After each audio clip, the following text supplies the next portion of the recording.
Okay, ಇವಾಗ ಸುಪ್ರೀತ್ ಹೇಳಿದ್ರು ಇದು ಒಂಥರ ಡಿಜಿಟಲ್ ಕರೆನ್ಸಿ ಇದ್ದಂಗೆ ಅಥವಾ ಒಂದ್ ಸಾಫ್ಟ್ವೇರ್ ಅಪ್ಲಿಕೇಶನ್ ಇದ್ದಂಗೆ ಬಿಟ್ ಕಾಯಿನ್ ಅಂದ್ರೆ ಅಂತ ಎಕ್ಸ್ಪ್ಲೈನ್ ಮಾಡ್ತಾ ಇದ್ರು. ನೀವು ನೋಟ್ ಬಗ್ಗೆ ಹೇಳ್ತಾ ಇದ್ರಿ, ಫಿಯಟ್ ಕರೆನ್ಸಿ ಬಗ್ಗೆ ಹೇಳ್ತಾ ಇದ್ರಿ.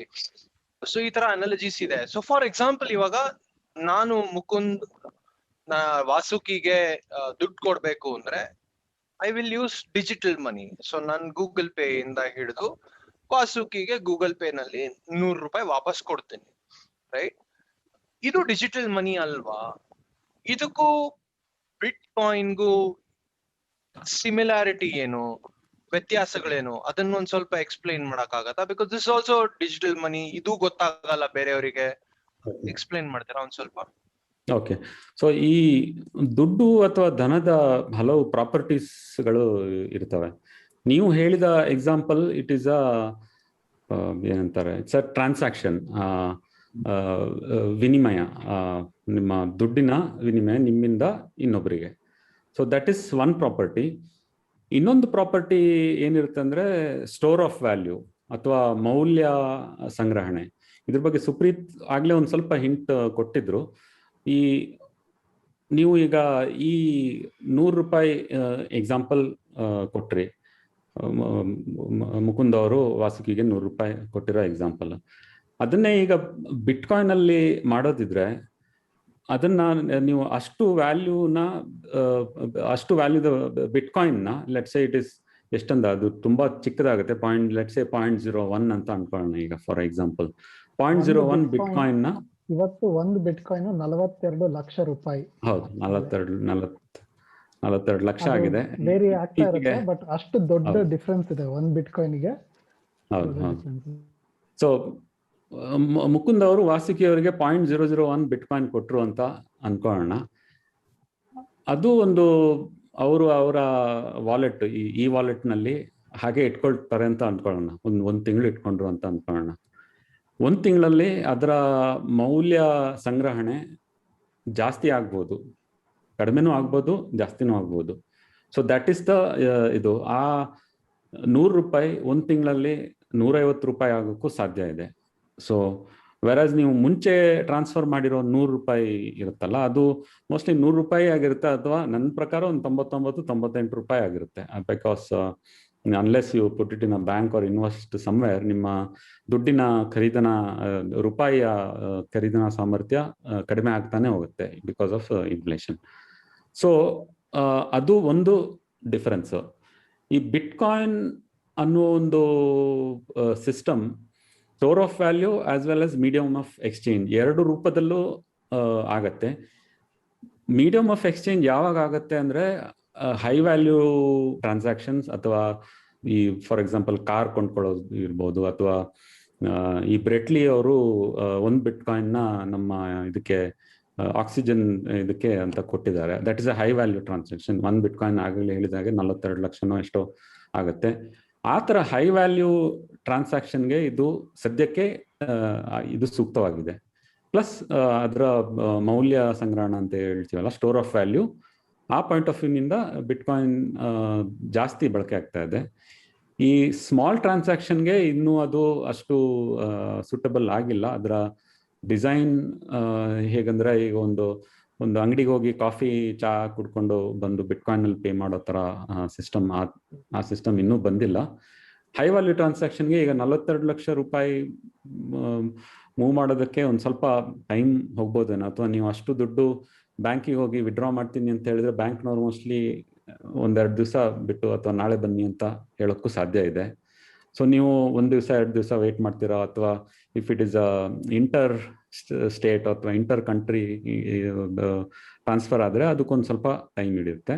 ಬಟ್ ಬಿಟ್ ಕಾಯಿನ್ ಅಲ್ಲಿ ಅದು it still takes the same amount as a coffee transaction. ಒಂದು 30 ನಿಮಿಷದಲ್ಲಿ ಅದನ್ನು ನೀವು ಆ ಟ್ರಾನ್ಸಾಕ್ಷನ್ನ ಮುಗಿಸ್ಬೋದು. ಸೊ ಇದು ಸಿಮಿಲಾರಿಟಿ ಅಂಡ್ ಡಿಫರೆನ್ಸ್ ಈ ಎರಡು ಸಿಸ್ಟಮ್ ಮೇಲೆ.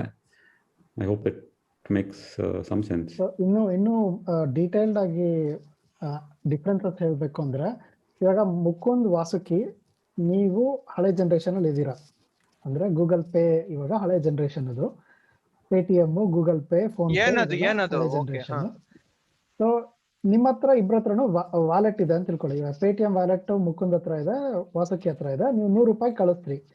ಹಿಂದ್ಗಡೆ ಏನಾಗುತ್ತೆ, ಈಗ ನೀವು ವ್ಯಾಲೆಟ್ ಅಲ್ಲಿ ಕಳಿಸಿದ್ದು ಬರೀ ಪೇಟಿಎಂ ಮನಿ ಅಷ್ಟೇ. ಅದು ಅಂದ್ರೆ ಪೇಟಿಎಂ ಒಂದು ವ್ಯಾಲೆಟ್ ಕ್ರಿಯೇಟ್ ಮಾಡಿ ನೀವು ಒಬ್ಬ ಪೇಟಿಎಂ ಯೂಸರ್ ಇನ್ನೊಬ್ಬ ಪೇಟಿಎಂ ಯೂಸರ್ ಕಳಿಸ್ಬೋದು ಅಂತ.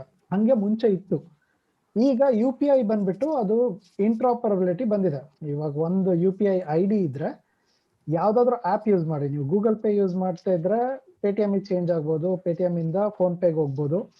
ಆ ತರ ಒಂದು ಸಿಸ್ಟಮ್ ಇದೆ. ಇಲ್ಲಿ ಏನಾಗುತ್ತೆ, ಇದ್ರ ಹಿಂದ್ಗಡೆ ಒಂದು ಬ್ಯಾಂಕ್ ಇರುತ್ತೆ. ಆ ಬ್ಯಾಂಕ್ ನಿಜವಾಗಿ ದುಡ್ಡನ್ನ ಇಟ್ಕೊಂಡಿರುತ್ತೆ. ಅವರು ಈ ಟ್ರಾನ್ಸಾಕ್ಷನ್ಸ್ ನ ಮಾನ್ಯ ಮಾಡ್ತಾರೆ. ಅಂದ್ರೆ ಅವ್ರು ಹೇಳೋದೇನು, ಹೌದು ನನಗೆ ಗೊತ್ತು ಇವ್ನು ಮುಕುಂದು, ಇವನ ಹತ್ರ ಇಷ್ಟು ದುಡ್ಡಿದೆ. ಆಮೇಲೆ ಆ ಕಡೆ ಬ್ಯಾಂಕ್ ಅಲ್ಲಿ ನಿಮ್ ಬೇಕಿದ್ರೆ ಕೆನರಾ ಬ್ಯಾಂಕ್ ಇರುತ್ತೆ, ಈ ಕಡೆ HDFC ಅಂತ ತಿಳ್ಕೊಳ್ಳಿ. ಆ 2 ಬ್ಯಾಂಕ್ಗಳು ಮಾತಾಡ್ತವೆ, ಹೌದು ನನಗೆ ವಾಸುಕಿ ಗೊತ್ತು, ಅವ್ರದ್ದು ಅಕೌಂಟ್ ಇದೆ, ನಾನು ದುಡ್ಡು ತಗೊಂಡೆ ಅಂತ. ಇದ್ರಲ್ಲಿ ಎಷ್ಟು ಪಾರ್ಟಿ ಬಂತು ಟ್ರಾನ್ಸಾಕ್ಷನ್ಗೆ? ನೀವಿಬ್ರು ಮಾಡ್ಬೇಕಿದೆ ಟ್ರಾನ್ಸಾಕ್ಷನ್. ನೀವು ಕೆನರಾ ಬ್ಯಾಂಕ್ ನ ತಂದ್ರಿ, HDFC ಬ್ಯಾಂಕ್ ನ ತಂದ್ರಿ, ಅಲ್ಲಿ ಥರ್ಡ್ ಪಾರ್ಟಿ ಬಂತು ಅಲ್ವಾ? ಸೊ ಆ ಬ್ಯಾಂಕ್ಗಳವರು ಟ್ರಾನ್ಸಾಕ್ಟ್ ಮಾಡಬೇಕು. ಇವಾಗ ಮುಕುಂದದು ಕೆನರಾ ಬ್ಯಾಂಕು HDFC ಗೆ ಟ್ರಾನ್ಸ್ಫರ್ ಮಾಡ್ಬೇಕಲ್ವಾ? ಅವರಿಬ್ರಿಗೆ ಮತ್ತೆ ಇನ್ನೊಂದು ಪಾರ್ಟಿ ಬರುತ್ತೆ. ಅದನ್ನು ಅದ್ಯಾರು ಅಂತಂದ್ರೆ ರಿಸರ್ವ್ ಬ್ಯಾಂಕು ಅಥವಾ ಯಾವ್ದಾವ್ ದೇಶದಲ್ಲಿ ಬ್ಯಾಂಕಿಂಗ್ ಸಿಸ್ಟಮ್ ಮ್ಯಾನೇಜ್ ಮಾಡ್ತಾರೆ, ಅವರು ಅದಕ್ಕೆ ಥರ್ಡ್ ಪಾರ್ಟಿ ಆಗ್ತಾರೆ. ಬಿಟ್ಕಾಯಿನ್ ಅಲ್ಲಿ ಏನಾಗುತ್ತೆ, ಈ ಥರ್ಡ್ ಪಾರ್ಟಿ ಇಲ್ಲ, there is no third party. ಆ ಥರ್ಡ್ ಪಾರ್ಟಿ ಮಾಡೋ ಕೆಲಸ ಏನಿದೆಯಲ್ಲ, ಇವಾಗ ಬ್ಯಾಂಕ್ ಮಾಡೋ ಕೆಲಸ ಏನು, ಹೌದು ಮುಕುಂದ್ ಅನ್ನೋ ನನಗೆ ಗೊತ್ತು, ಅವನ ಹತ್ರ ಇಷ್ಟು ದುಡ್ಡಿದೆ, ಅವ್ನ್ ಕಳಿಸ್ತಾ ಇದ್ದಾನೆ ಅನ್ನೋದು ಒಂದ್ ಕಡೆ ಮಾಡುತ್ತೆ. ಇನ್ನೊಂದ್ ಕಡೆ ಬ್ಯಾಂಕು, ಹೌದು ನನಗೆ ವಾಸುಕಿ ಗೊತ್ತು, ನಾನು ಇಸ್ಕೊಳ್ತಾ ಇದ್ದೀನಿ ದುಡ್ಡು ಅಂತ, ಲೈಕ್ ಅದು ಆಗ್ಬೇಕು. ಅದನ್ನ ಆ ಥರ್ಡ್ ಪಾರ್ಟಿ ಮಾಡೋದು. ಅದಷ್ಟು ಟೆಕ್ನಾಲಜಿ ಮಾಡುತ್ತೆ ಬಿಟ್ಕಾಯಿನ್ ಅಲ್ಲಿ. ಬ್ಲಾಕ್ ಚೈನ್ ಅಂತ ಏನ್ ಟೆಕ್ನಾಲಜಿ ಇದೆ, ಅದು ಕ್ರಿಪ್ಟೋಗ್ರಫಿ ಅನ್ನೋ ಒಂದು, ಅದು ಲೈಕ್ ಆ ಮೆಥಡ್ ಅಲ್ಲಿ ಕ್ರಿಪ್ಟೋಗ್ರಫಿ ಯೂಸ್ ಮಾಡಿ ಅದು ಇದೆಲ್ಲದನ್ನು ಸಾಲ್ವ್ ಮಾಡುತ್ತೆ. ಇದು ಟೆಕ್ನಿಕಲಿ ಕಾಂಪ್ಲಿಕೇಟೆಡ್, ಅದು ಎಕ್ಸಾಕ್ಟ್ಲಿ ಹೆಂಗ್ ವರ್ಕ್ ಮಾಡುತ್ತೆ ಅದಕ್ಕೆಲ್ಲ ತುಂಬಾ ಡೆಪ್ತ್ ಇದೆ. But at a higher level ಈ ತರ ವರ್ಕ್ ಆಗುತ್ತೆ. ಸೊ ಹಂಗಾಗಿ ಈ ಥರ್ಡ್ ಪಾರ್ಟಿನ ಎಲಿಮಿನೇಟ್ ಮಾಡ್ಬಿಟ್ರೆ ಆ 2 ಪಾರ್ಟೀಸ್ ಯಾರು ಬೇಕಾದ್ರೂ ಆಗ್ಬೋದು. ಈಗ ನಾನು ನೀವು ಆಗ್ಬೋದು, ಅಥವಾ ಅದು ನಾರ್ತ್ ಕೊರಿಯಾ ಮತ್ತೆ ಅಮೆರಿಕ ಆಗ್ಬೋದು, ಅಥವಾ ಚೈನಾ ಮತ್ತೆ ಇಂಡಿಯಾ ಆಗ್ಬೋದು. ಸೊ ಯಾರಾದ್ರೂ 2 ಪಾರ್ಟಿ ತಾವಾಗಿ ಟ್ರಾನ್ಸಾಕ್ಟ್ ಮಾಡ್ಬೋದು without depending on the third party. ಇದರಿಂದ ಆಗೋ ಬೆನಿಫಿಟ್ ಏನು ಅಂದ್ರೆ, ಒಂದು ಸೆನ್ಸರ್ಶಿಪ್ ಇರಲ್ಲ. ಈಗ ಫಾರ್ ಎಕ್ಸಾಂಪಲ್ ನಮ್ಮ ಮುಕುಂದ್ ನಾಳೆ ಏನ್ ಮಾಡ್ತಾರೆ, ಆಂಟಿ ಮೋದಿ ದೊಡ್ಡ ಪೋಸ್ಟ್ ಹಾಕ್ತಾರೆ. ಅವಾಗ ನಮ್ಮ ರಿಸರ್ವ್ ಬ್ಯಾಂಕ್ ಗವರ್ನರ್ಗೆ ಮೋದಿ ಫೋನ್ ಮಾಡ್ಬಿಟ್ಟು ಮುಕುಂದ್ ಅಕೌಂಟ್ ಸಸ್ಪೆಂಡ್ ಮಾಡಿ ಅಂತ ಹೇಳ್ಬಿಡ್ತಾರೆ. ಸೊ ಮುಕುಂದ್ ಅಕೌಂಟ್ ಸಸ್ಪೆಂಡ್ ಆಗೋದ್ರೆ ಪಾಪ ವಾಸುಕಿಗೆ ದುಡ್ಡು ಎಲ್ಲಿಂದ ಬರುತ್ತೆ? ಸೊ ಈ ತರದ್ದು ಪ್ರಾಬ್ಲಮ್ಸ್ ಇರುತ್ತಲ್ವ ಥರ್ಡ್ ಪಾರ್ಟಿ ಕಂಟ್ರೋಲ್ ಇದ್ದಾಗ, ಅಂಥದ್ದು ಬ್ಲಾಕ್ ಚೈನ್ ಅಲ್ಲಿ ಇರಲ್ಲ. ಸೊ ಅದಕ್ಕೋಸ್ಕರನೇ ಅದ್ರದ್ದು ವ್ಯಾಲ್ಯೂ ಅಷ್ಟು ಜಾಸ್ತಿಯಾಗಿ ಎಲ್ಲರೂ ಯೂಸ್ ಮಾಡೋಕೆ ಶುರು ಮಾಡಿರೋದು. ಏನಕ್ಕೆ ಅಂದ್ರೆ ಯಾರು ಅದನ್ನ ಕಂಟ್ರೋಲ್ ಮಾಡಕ್ಕಾಗಲ್ಲ. ಸೊ ಮೋಸ್ಟ್ ಪ್ರಾಬಬಲಿ ಯಾರು ಕಂಟ್ರೋಲ್ ಮಾಡಕ್ ಆಗಲ್ಲ, ಯಾಕೆ ಅನ್ನೋದನ್ನ ಇವಾಗ ಎಕ್ಸ್ಪ್ಲೈನ್ ಮಾಡ್ಬೋದು ಅನ್ಸುತ್ತೆ. ಡಿಸೆಂಟ್ರಲೈಸ್ಡ್ ಲೆಡ್ಜರ್ ಇದೆಯಲ್ಲ, ಯಾರು ಕಂಟ್ರೋಲ್ ಮಾಡಲ್ಲ ಅನ್ನೋದಕ್ಕಿಂತ ಎಲ್ಲರೂ ಕಂಟ್ರೋಲ್ ಮಾಡ್ತಾರೆ ಅಂತ ಹೇಳ್ಬೋದು. ಎಲ್ಲರೂ ಒಂದು ಒಮ್ಮತದಲ್ಲಿ ಇದನ್ನ ಕಂಟ್ರೋಲ್ ಮಾಡ್ತಾರೆ ಅಂತ. ಅದ್ರ ಬಗ್ಗೆ ನಾನು ಮೋಸ್ಟ್ಲಿ ಇದು ತುಂಬಾ ಪೆಂಡಿಂಗ್ ಇದೆ. ಮೈನಿಂಗ್ ಬಗ್ಗೆ ಒಂದ್ ಸ್ವಲ್ಪ ಹೇಳಲೇಬೇಕು, ಯಾಕಂದ್ರೆ that is the most important. ಅದಕ್ಕೂ ಮುಂಚೆ ಒಂದು ಕ್ವೆಶನ್ ಇದೆ. ಅಂದ್ರೆ ಈಗ ನಾವು ಹೇಳ್ತಾ ಇದ್ವಿ ಮಿಡಲ್ ಮೆನ್ ಇರಲ್ಲ, ಯಾರ್ ಬೇಕಾದ್ರೂ ದುಡ್ಡನ್ನು ಟ್ರಾನ್ಸ್ಫರ್ ಮಾಡ್ಬೋದು ಅಂತ. ಹಂಗಂದ್ರೆ ಇವಾಗ ಐಸಿಸ್ ನಲ್ಲಿ ದುಡ್ಡು ಟ್ರಾನ್ಸ್ಫರ್ ಆಗಲ್ಲ, ಅದು ಬರೀ ಟ್ರಾನ್ಸಾಕ್ಷನ್ ಮಾಡ್ಬೋದು, ಒಬ್ರು ಇನ್ನೊಬ್ರು ಮಧ್ಯ ಟ್ರಾನ್ಸಾಕ್ಷನ್ ಮಾಡ್ಬೋದು using bitcoin. Okay, got it. So ಇವಾಗ ಅಲ್ ಖೈದಾ ಅವರು ಐಸಿಸ್ಗೆ 2 ಬಿಟ್ಕಾಯಿನ್ ಕಳಿಸ್ಬಿಟ್ರೆ ಅದನ್ನ ಹೆಂಗ್ ಪ್ರಿವೆಂಟ್ ಮಾಡ್ತಾರೆ? ಮಿಡಲ್ ಮ್ಯಾನು ಇಲ್ಲ, ಯಾರು ಇಲ್ಲ. How is that guarded? ಇದು ಸ್ಟಾರ್ಟಿಂಗ್ ಅಲ್ಲಿ ಈ ಪ್ರಾಬ್ಲಮ್ ಇತ್ತು, ಈಗಲೂ ಬಹುಶಃ ಸ್ವಲ್ಪ ಮಟ್ಟಿಗೆ ಇರತ್ತೇನೋ. ಆದ್ರೆ ಈಗ ಏನ್ ಮಾಡಿದ್ದಾರೆ ಅಂತ ಹೇಳಿದ್ರೆ, ಇವನ್ ದೋ ಇಟ್ ಈಸ್ ವಿಸಿಬಲ್, ಎಲ್ಲರಿಗೂ ಆ ಟ್ರಾನ್ಸಾಕ್ಷನ್ ಕಾಣುತ್ತೆ, ಬಟ್ ಅದರ ಹಿಂದ್ಗಡೆ KYC ಗಳನ್ನ ಸ್ಟಾರ್ಟ್ ಮಾಡಿದ್ದಾರೆ. ಈಗ ನೀವು ಫಾರ್ ಎಕ್ಸಾಂಪಲ್ ಈಗ ಬಿಟ್ಕಾಯಿನ್ ತಗೋಬೇಕು ಅಂತ ಇಟ್ಕೊಳ್ಳಿ. ಸೊ ಆವಾಗ ನೀವು ಒಂದು ವಾಲೆಟ್ ಕಂಪನಿನೋ ಅಥವಾ ಒಂದು ಕಾಯಿನ್ ಡೆಸ್ಕ್ ತರ ಯಾವುದೋ ಒಂದು ಸಂಸ್ಥೆಯ ಮೂಲಕ ನೀವು ಹೋಗ್ಬೇಕಾಗತ್ತೆ. ಅಟ್ಲೀಸ್ಟ್ ಫಸ್ಟ್ ಟೈಮ್ ನೀವು ನಿಮ್ಮ ಬಳಿ ಇರುವ ರೂಪಾಯಿ ಅಥವಾ ಡಾಲರ್ ಅಥವಾ ಬೇರೆ ಫಿಯಾಟ್ ಕರೆನ್ಸಿಯನ್ನ ಬಿಟ್ಕಾಯಿನ್ಗೆ ಕನ್ವರ್ಟ್ ಮಾಡಬೇಕು ಅಂದ್ರೆ ಈ ರೂಟ್ ಮೂಲಕನೇ ಹೋಗಬೇಕು. ಸೊ ಆಗ ನಿಮ್ಮ ವಾಲೆಟ್ ಕ್ರಿಯೇಟ್ ಮಾಡೋದಕ್ಕೆ KYC ಬೇಕಾಗುತ್ತೆ. ಸೊ ಹಾಗೆ ಬೇಕಿದ್ರೆ ಆ ವಾಲೆಟ್ ಹಿಂದ್ಗಡೆ ಯಾರಿದ್ದಾರೆ ಅಂತ ತಿಳ್ಕೊಳ್ಳುವ ಒಂದು ವ್ಯವಸ್ಥೆ ಈಗ ಬಂದಿದೆ. ವಿದೌಟ್ KYC ಅಟ್ಲೀಸ್ಟ್ ಇಂಡಿಯಾದಲ್ಲಿ ಯಾರು ವಾಲೆಟ್ ಕ್ರಿಯೇಟ್ ಮಾಡೋಕ್ಕೆ ಆಗೋದಿಲ್ಲ ಅಂತ ತಿಳ್ಕೊತೀನಿ. ಬಟ್ ಏನಾಗುತ್ತೆ ಅಂದರೆ ನಿಮಗೆ ಫಿಯಾಟ್ ಕರೆನ್ಸಿ ಮಧ್ಯದಲ್ಲಿ ಬರೋದೇ ಇಲ್ಲ, ನಿಮಗೆ ಕೇವಲ ಬಿಟ್ಕಾಯಿನೇ ಬೇಕು ಅಂತ ಹೇಳಿದರೆ ಆಗ ನೀವು ಇಂಟರ್ನೆಟ್ಗೆ ಹೋಗ್ಬಿಟ್ಟು ಒಂದು ಪಬ್ಲಿಕ್ ಕೀ ಪ್ರೈವೇಟ್ ಕೀ ಅಂತ ಕಾನ್ಸೆಪ್ಟ್ ಇರುತ್ತೆ, ಅದೊಂದು ಪೇರ್ ಕ್ರಿಯೇಟ್ ಮಾಡಿ ಯಾರಿಂದ ನಿಮಗೆ ಹಣ ಬರಬೇಕೋ ಅವರಿಗೆ ನಿಮ್ಮ ಪಬ್ಲಿಕ್ ಕೀ ಕೊಟ್ಟರೆ ಅವರು ಆ ಕೀಗೆ ಬಿಟ್ಕಾಯಿನ್ನ ಟ್ರಾನ್ಸ್ಫರ್ ಮಾಡ್ತಾರೆ. ಆ ಬಿಟ್ಕಾಯಿನ್ ನಿಮ್ಮ ಪಬ್ಲಿಕ್ ಕೀ ಮತ್ತು ಪ್ರೈವೇಟ್ ಕೀ ಜೊತೆ ಟೈಅಪ್ ಆಗಿ ಇರುತ್ತೆ. ಬಟ್ ಅದರಿಂದ ನೀವು ಏನು ಮಾಡೋಕ್ಕಾಗಲ್ಲ, ಯಾಕಂದರೆ ನೀವು ಅದನ್ನು ಫೈನಲಿ ಒಂದು ಚಲಾವಣೆಯಲ್ಲಿ ಇರುವ ಕರೆನ್ಸಿಗೆ ಕನ್ವರ್ಟ್ ಮಾಡಲೇಬೇಕಾಗತ್ತೆ. ಸೊ ಆಗ ನೀವು ನಿಮ್ಮ KYC ಕೊಟ್ಬಿಟ್ಟು ಆಗ ಗೊತ್ತಾಗುತ್ತೆ ನೀವು ಯಾರು, ನೀವು ಯಾಕೆ ಇದು ಮಾಡಿದ್ದು ಅಂತ. ಸೊ ಸ್ವಲ್ಪ ಆ ಮಟ್ಟಿಗೆ ಸುಧಾರಣೆ ಆಗಿದೆ, ಬಟ್ ಇಟ್ ಇಸ್ ಸ್ಟಿಲ್, ನೀವು ಹೇಳೋ question it is still valid in some extent. But ಆ ಕಾರಣದಿಂದ ಸ್ವಲ್ಪ ಈ ಟೆಕ್ನಾಲಜಿ ಮತ್ತೆ ಈ ವ್ಯವಸ್ಥೆ ಇನ್ನೂ ಫ್ರಂಟ್ ಲೈನ್ಗೆ ಬಂದಿಲ್ಲ ಅಂತ ನಾನು ಅನ್ಕೋತೀನಿ. ಎಕ್ಸಾಂಪಲ್ ಹೇಳ್ಬೇಕು ಅಂದ್ರೆ ನಮ್ಗೆ ಅರ್ಥ ಆಗೋ ಎಕ್ಸಾಂಪಲ್, ಈಗ ನೀವು ಇಮೇಲ್ ಕಳಿಸ್ತೀರಲ್ವಾ, ವಾಸುಕಿ ಮುಕುಂದಿಗೆ ಒಂದು ಇಮೇಲ್ ಕಳಿಸಿದ್ರೆ ಅದು ಎನ್ಕ್ರಿಪ್ಟ್ ಆಗುತ್ತೆ. ಅಂದ್ರೆ ಮಧ್ಯದಲ್ಲಿ ಎಷ್ಟೊಂದು ಸರ್ವರ್ಗಳು ಮೂಲಕ ಆ ಇಮೇಲ್ ಪಾಸ್ ಆಗಿ ವಾಸುಕಿ ಕಂಪ್ಯೂಟರ್ ಇಂದ ಮುಕುದ್ ಕಂಪ್ಯೂಟರ್ಗೆ ಹೋಗುತ್ತೆ. ಅಲ್ಲಿ ಏನೇನೆಲ್ಲ ಬರುತ್ತೆ, ನಿಮ್ಮ ಮನೆ ವೈಫೈ ರೌಟರ್ ಇಂದ ಹಿಡಿದು ನಿಮ್ಮ ಏರ್ಟೆಲ್ ಅಥವಾ ಜಿಯೋ ಫೈಬರ್ ಅವ್ರ ಸರ್ವರ್ಗಳಿಂದ ಹಿಡಿದು ಎಲ್ಲ ದೇಶಗಳಲ್ಲಿ ಪಾಸ್ ಆಗಿ ಅದು ತಲುಪುತ್ತೆ. ಆದ್ರೆ ಮಧ್ಯದಲ್ಲಿ ಯಾರು ಅದನ್ನ ಓಪನ್ ಮಾಡಿ ಓದಕ್ಕಾಗಲ್ಲ. ಅದನ್ನ ಗ್ಯಾರಂಟಿ ಮಾಡೋದು ಎನ್ಕ್ರಿಪ್ಷನ್. ಸೊ ನಾವು ಕ್ರಿಪ್ಟೋ ಕರೆನ್ಸಿನಲ್ಲಿ ಕ್ರಿಪ್ಟೋಗ್ರಫಿ ಅಂತೀವಲ್ಲ, ಅದು ಟೆಕ್ನಾಲಜಿ, ಅದು ಮ್ಯಾಥಮೆಟಿಕಲ್ ಟೆಕ್ನಾಲಜಿ ಅಂದ್ರೆ ಫೀಲ್ಡ್ ಇದೆ ಅದು. ಸೊ ಅದು ಎನ್ಶೋರ್ ಮಾಡುತ್ತೆ ನಿಮ್ಮ ಸೆಕ್ಯೂರ್ ಆಗಿ ಹೋಗುತ್ತೆ ಅಂತ. ಫಾರ್ ಎಕ್ಸಾಂಪಲ್, ಈಗ ನೀವು ಅದ್ರದ್ದು ಪ್ರಿಂಟ್ಔಟ್ ತೆಗಿಬೇಕು, ನಿಮ್ಮ ಮನೆಯಲ್ಲಿ ಪ್ರಿಂಟರ್ ಇಲ್ಲ, ಅವಾಗ ಏನ್ ಮಾಡ್ತೀರಾ, ಸೈಬರ್ ಕೆಫೆಗೆ ಹೋಗ್ತೀರಾ, ಹೋಗ್ಬಿಟ್ಟು ಅವನಿಗೆ ನಿಮ್ಮ ಇಮೇಲ್ನ ID ಕೊಡ್ಬೇಕು, ಅವನು ಅದನ್ನ ಓಪನ್ ಮಾಡಿ ಅವಾಗ ಗೊತ್ತಾಗೋಗುತ್ತೆ ನೀವು ಏನ್ ಕಳ್ಸಿದಿರ. ನೀವು ಮೋದಿನ ಕ್ರಿಟಿಸೈಸ್ ಮಾಡಿರೋ ಆರ್ಟಿಕಲ್ ಕಳ್ಸಿದ್ರೆ ಗೊತ್ತಾಗೋಗ್ಬಿಡುತ್ತೆ. ಬಟ್ ನೀವಿಬ್ರೆ ಟ್ರಾನ್ಸಾಕ್ಟ್ ಮಾಡಿದ್ರೆ, ನೀವಿಬ್ರೆ ಮೊಬೈಲಲ್ಲಿ ನಿಮ್ಮ ಮೊಬೈಲಲ್ಲಿ ಓಪನ್ ಮಾಡ್ಕೊಂಡು ಓದಿದ್ರೆ ಏನೋ ರಿಸ್ಕ್ ಇರಲ್ಲ. ಸೊ ಇದು ಹಿಂಗಾಗತ್ತೆ. ಇವಾಗ ನೀವು ಬರೀ ಬಿಟ್ಕಾಯಿನ್ ಟ್ರಾನ್ಸಾಕ್ಷನ್ಗೆ ದೇರ್ ಇಸ್ ಪರ್ಫೆಕ್ಟ್ ಪ್ರೈವಸಿ. ಬರೀ ಅಡ್ರೆಸ್ ಇರುತ್ತೆ, ಈ ಅಡ್ರೆಸ್ ಇಂದ ಈ ಅಡ್ರೆಸ್ಸಿಗೆ ಟ್ರಾನ್ಸಾಕ್ಟ್ ಆಯ್ತು ಅಂತ, ಅದು ಯಾರು ಬೇಕಾದ್ರೂ ನೋಡ್ಬೋದು. ಬಟ್ ಆ ಅಡ್ರೆಸ್ ಯಾರ್ದು ಅನ್ನೋದು ಗೊತ್ತಾಗಲ್ಲ. ಇವಾಗ ಅದೊಂದು ನಂಬರ್, ಅದು ಎಷ್ಟೋ ಒಂದು ಡಿಜಿಟ್, ಬರೀ ರ್ಯಾಂಡಮ್ ನಂಬರ್ಸ್ ಇರುತ್ತೆ, ಈ ನಂಬರ್ ಇಂದ ಈ ನಂಬರಿಗೆ ಹೋಯ್ತು ಅಂತ. ಬಟ್ ಆ ನಂಬರ್ ಯಾರಿಗೆ ಸೇರಿದ್ದು ಅನ್ನೋದು ಎಲ್ಲೂ ಇರಲ್ಲ, ಅದು ಯಾರ ಹತ್ರ ಇರುತ್ತೋ ಅವ್ರಿಗೆ ಮಾತ್ರ ಗೊತ್ತಿರುತ್ತೆ. ಬಟ್ ನೀವು ಅದನ್ನ ತೋರಿಸ್ಬಿಟ್ಟು ನನಗೆ ಇದರಲ್ಲಿ ರೂಪಾಯಿಗಳನ್ನ ಕೊಡು, ಈ ಬಿಟ್ಕಾಯಿನ್ ತಗೊಂಡು ಇವತ್ತು ಒಂದು ಬಿಟ್ಕಾಯಿನ್ಗೆ 42 ಲಕ್ಷ ರೂಪಾಯಿ ಇದೆ, ನನಗೆ ರೂಪಾಯಿ ಬೇಕು ಅಂದ್ರೆ ಆ ರೂಪಾಯಿ ಕೊಡುವಂತ ಬ್ಯಾಂಕ್ ಅಥವಾ ಯಾರು ಮಧ್ಯದಲ್ಲಿ ಇರ್ತಾರೆ ಅವ್ರು ಹೇಳ್ತಾರೆ, ಇಲ್ಲಪ್ಪ ನಾವು ಎಲ್ಲ ನಮಗೆ ರೆಗ್ಯುಲೇಷನ್ ಇದೆ, RBI regulation, know your customer, so ನಿನ್ ಮನೆ ಅಡ್ರೆಸ್ ಕೊಡು, ನಿನ್ ಬಯೋಡೇಟಾ ಕೊಡು, ಜಾತಕ ಕೊಡು, ನೀನ್ ಕೊಟ್ರೆ ಮಾತ್ರ ದುಡ್ಡು ಕೊಡೋದು ಅಂತ. ಸೊ ಹಿಂಗೆ ಇನಿಷಿಯಲ್ ಡೇಸ್ ಅಲ್ಲಿ ಅದಕ್ಕೋಸ್ಕರನೇ ಬಿಟ್ಕಾಯಿನ್ ನ ಇವಾಗ ಕಿಡ್ನಾಪರ್ಸ್ ಯೂಸ್ ಮಾಡ್ತಾರೆ, ಡ್ರಗ್ ಡೀಲರ್ಸ್ ಯೂಸ್ ಮಾಡ್ತಾರೆ, ಜೊತೆಗೆ ರೆಪ್ಯೂಟೆಡ್ ಕಂಪ್ನಿಗಳು, ಗೋಲ್ಡ್ಮನ್ ಸ್ಯಾಕ್ಸ್, ಅವ್ರನ್ನು ಡಕಾಯ್ತರು ಅಂತ ಹೇಳ್ಬೋದು ಒಂದ್ ಲೆಕ್ಕದಲ್ಲಿ, ಬಟ್ ಅವರು ಯೂಸ್ ಮಾಡ್ತಾರೆ. ಅದೇ ಇದು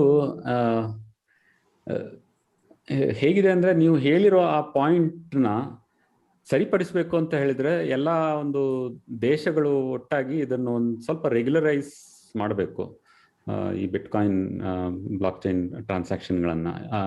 ಆ ಥರ ಮಾಡೋದಕ್ಕೆ ಬಿಡಬಾರ್ದು. ಯಾರು ಗೊತ್ತಿಲ್ಲದೆ ಇರೋ ವ್ಯಕ್ತಿ ಇನ್ನೊಬ್ಬ ಯಾರೋ ಏನು ಕುಕೃತ್ಯಗಳಿಗೆ ಬಳಸುವ ಒಂದು ಈ ವಿಧಾನವನ್ನು ಬ್ಲಾಕ್ ಚೈನ್ ಬಿಟ್ಕಾಯಿನ್ ಮೂಲಕ ಕಂಟ್ರೋಲ್ ಮಾಡ್ಬೋದು.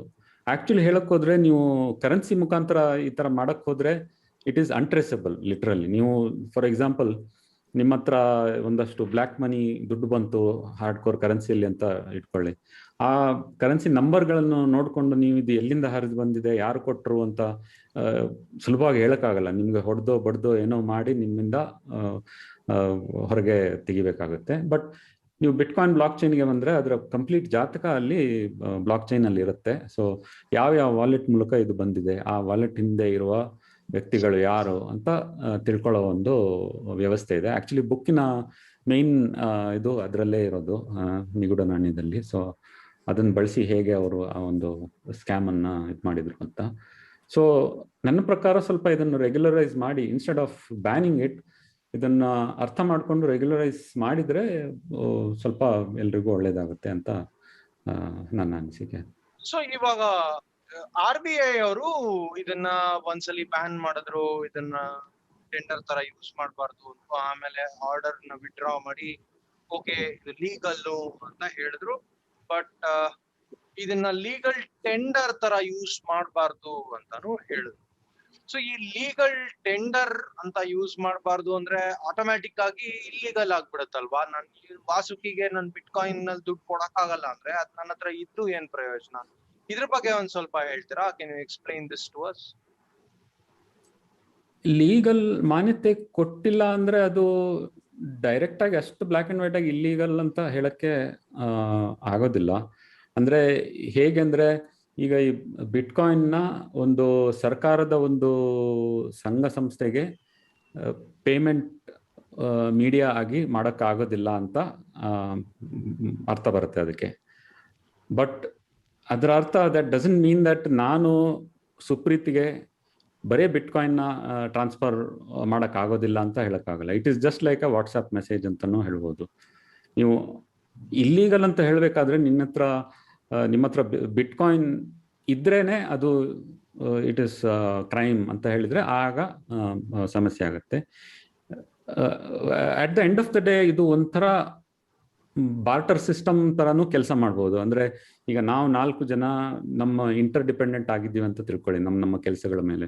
ನೀವು ಹೊಲದಲ್ಲಿ ಕೆಲಸ ಮಾಡ್ತೀರಾ, ಅವರು ಇನ್ನೇನೋ ಮಾಡ್ತಾರೆ. ಸೊ ನಮ್ಮ 4 ಜನ ಮಧ್ಯೆ ಬೇಕಿದ್ರೆ ನಾವು ಪೇಮೆಂಟ್, ಈಗಲೂ ಇಂಡಿಯಾದಲ್ಲಿ ಹಲವು ಕಡೆ ಬಾರ್ಟರ್ ಸಿಸ್ಟಮ್ ನಡೆಯುತ್ತೆ. ಯಾವುದೋ ಒಂದು ರಿಜಿಸ್ಟರ್ ಬರೀತಾರೆ, ಅವರು ದುಡ್ಡು ತೆಗೆದು ಅದನ್ನ ವ್ಯವಹಾರ ಮಾಡೋದೇ ಇಲ್ಲ, ಅದೇ ರಿಜಿಸ್ಟ್ರಲ್ಲಿ ಅದು ಇದಿರುತ್ತೆ. ಜಸ್ಟ್ ಲೈಕ್ ದಟ್ ನಾವು ಇದನ್ನ ಬಿಟ್ಕಾಯಿನ್ ನ ಬಳಸಿ ನಾವು 4 ಜನ ಮಧ್ಯೆ ಅದನ್ನ as a medium of transaction ಕೂಡ ಮಾಡ್ಬೋದು. ಅದರಲ್ಲಿ ಏನು ತೊಂದರೆ ಬರೋದಕ್ಕೆ ಸಾಧ್ಯ ಇಲ್ಲ. But problem comes when you want to convert it into a fiat currency or vice versa. So ಆಗ ಈ ಲೀಗಾಲಿಟಿ. ಸೊ ಇವಾಗ ವಿಠಲ್ ಪ್ರಾಬ್ಲಮ್ ಅಂದ್ರೆ ನನ್ಗೆ ಇವಾಗ ಸುಪ್ರೀತ್ ನನ್ಗೆ 2 ಬಿಟ್ ಕಾಯಿನ್ ಕೊಡ್ತೀನಿ ಅಂತ ಹೇಳಿದಾನೆ. ಆಕ್ಚುಲಿ ನಿಜವಾಗ್ಲೂ ಕೊಡ್ತೀನಿ ಅಂತ ಹೇಳಿದಾನೆ. ಅದನ್ನ ಕೊಟ್ಟ ಮೇಲೆ ನೀವು 10 ಸ್ಟಾರ್ಟ್ ಮಾಡಿದ್ರಿ, ಈಗ 2ಕ್ಕೆ ಬಂದ್ ಹೇಳಿದ್ರಿ. ಅದು ರೀಟ್ಯಾಕಲ್ 10 ಆಯ್ತು, ಮೊದ್ಲಿಗೆ 2 ಇತ್ತು. ಓಕೆ, ಸೊ ಅವ್ನ್ ನನ್ಗೆ ಅರೆಸ್ಟ್ ಮಾಡ್ಬಿಡ್ತಾರೆ ನನಗೆ, ನನ್ನ ಹತ್ರ 2 ಬಿಟ್ ಕಾಯಿನ್ ಇದೆ ಅಂತ ಹೇಳಿದ್ರೆ. ಓಕೆ, ಸೊ ಅವ್ನ್ ನನ್ಗೆ ಬಿಟ್ ಕಾಯಿನ್ ಕೊಟ್ಟ ಅಂತ ಅನ್ಕೊಳ್ಳಿ. ಅದನ್ನ ನಾನು ದುಡ್ಡಿಗೆ ಹೆಂಗ್ ಕನ್ವರ್ಟ್ ಮಾಡ್ಬೋದು? ಅದಕ್ಕೂ ಮೊದಲು ನಮ್ಮ ಪ್ರಾಯೋಜಕರಿಂದ ಒಂದು ಸಂದೇಶ.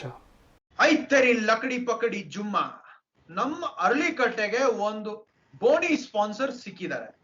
ಈ ಎಪಿಸೋಡ್ ನ ಸ್ಪಾನ್ಸರ್ ಮಾಡಿರೋದು ಐಪಾಕ ಫುಡ್. ಅಂದ್ರೆ ನೀವು ಸುಲಭವಾಗಿ ನಿಮ್ಮ ಮನೆಯಲ್ಲೇ ಏನೋ ಕಷ್ಟ ಇಲ್ದಿರಾ ಬೊಂಬಾಟಾಗಿರೋ ಟೊಮ್ಯಾಟೊ ದಾಲ್ ರಸಮು, ಎಣಗಾಯಿ, ಇಡ್ಲಿ ಸಾಂಬಾರ್ ಮಿಕ್ಸು, ಕೋಡ್ಬಳೆ, ಹಿಂಗೆ 10 ಬೇಜಾನ್ ವೆರೈಟಿ ಪ್ರಾಡಕ್ಟ್ಸ್ ನೀವು ನಿಮ್ ಮನೆಯಲ್ಲೇ ಆರಾಮಾಗಿ ಮಾಡ್ಕೋಬಹುದು. ನನ್ಗೆ ಇವರು ಹೇಳಿರೋ ಪ್ರಕಾರ ಮತ್ತೆ ಪ್ರಾಮಿಸ್ ಮಾಡಿರೋ ಪ್ರಕಾರ ಇವ್ರು ಯಾವ್ದೇ ಪ್ರಿಸರ್ವೇಟಿವ್ಸ್ ಆಗ್ಲಿ ಅಥವಾ ಫುಡ್ ಕಲರ್ ಆಗ್ಲಿ ಅಥವಾ ಕೆಮಿಕಲ್ಸ್ ಆಗ್ಲಿ ಯಾವ್ದನ್ನು ಹಾಕಿಲ್ವಂತೆ. ಸೊ www.ipaka.com ಗೆ ಹೋಗಿ ಪ್ರೊಮೋ ಕೋಡ್ ಯೂಸ್ ಮಾಡಿ, ಅರಳಿಕಟ್ಟೆ ಅಂತ. 10% ನಿಮ್ಗೆ ಫ್ಲಾಟ್ ಡಿಸ್ಕೌಂಟ್ ಬರುತ್ತೆ. ನೀವು ಯಾವ ಪ್ರಾಡಕ್ಟ್ ಚೂಸ್ ಮಾಡಿದ್ರು ಮತ್ತೆ ಎಷ್ಟು ವ್ಯಾಲ್ಯೂ ಚೂಸ್ ಮಾಡಿದ್ರು ಬರುತ್ತೆ. ಇನ್ನೊಮ್ಮೆ ಹೇಳ್ತೀನಿ, www.ipaka.com promo code Aralikatte. By the way, ನೀವು ಯಾವ್ದಾದ್ರು ಸಣ್ಣ ಪುಟ್ ಬಿಸ್ನೆಸ್ ನಡೆಸ್ತಾ ಇದ್ದೀರಾ ಮತ್ತೆ ಇಂಟ್ರೆಸ್ಟೆಡ್ ಹೈ ಕ್ವಾಲಿಟಿ ಆಡಿಯನ್ಸ್ ನ ನೀವು ರೀಚ್ ಮಾಡಬೇಕು ಅಂದ್ರೆ ನಮ್ಮನ್ನ ಸಂಪರ್ಕ ಮಾಡಿ. We will be working out amazing sponsorship rates for you and we will promote your product. Thank you. ಸುಳ್ಳು ಹೇಳಲ್ಲ, ಬಟ್ ಪ್ರಮೋಟ್ ಮಾಡ್ತೀವಿ. ಬಾಯ್. Welcome back to the show.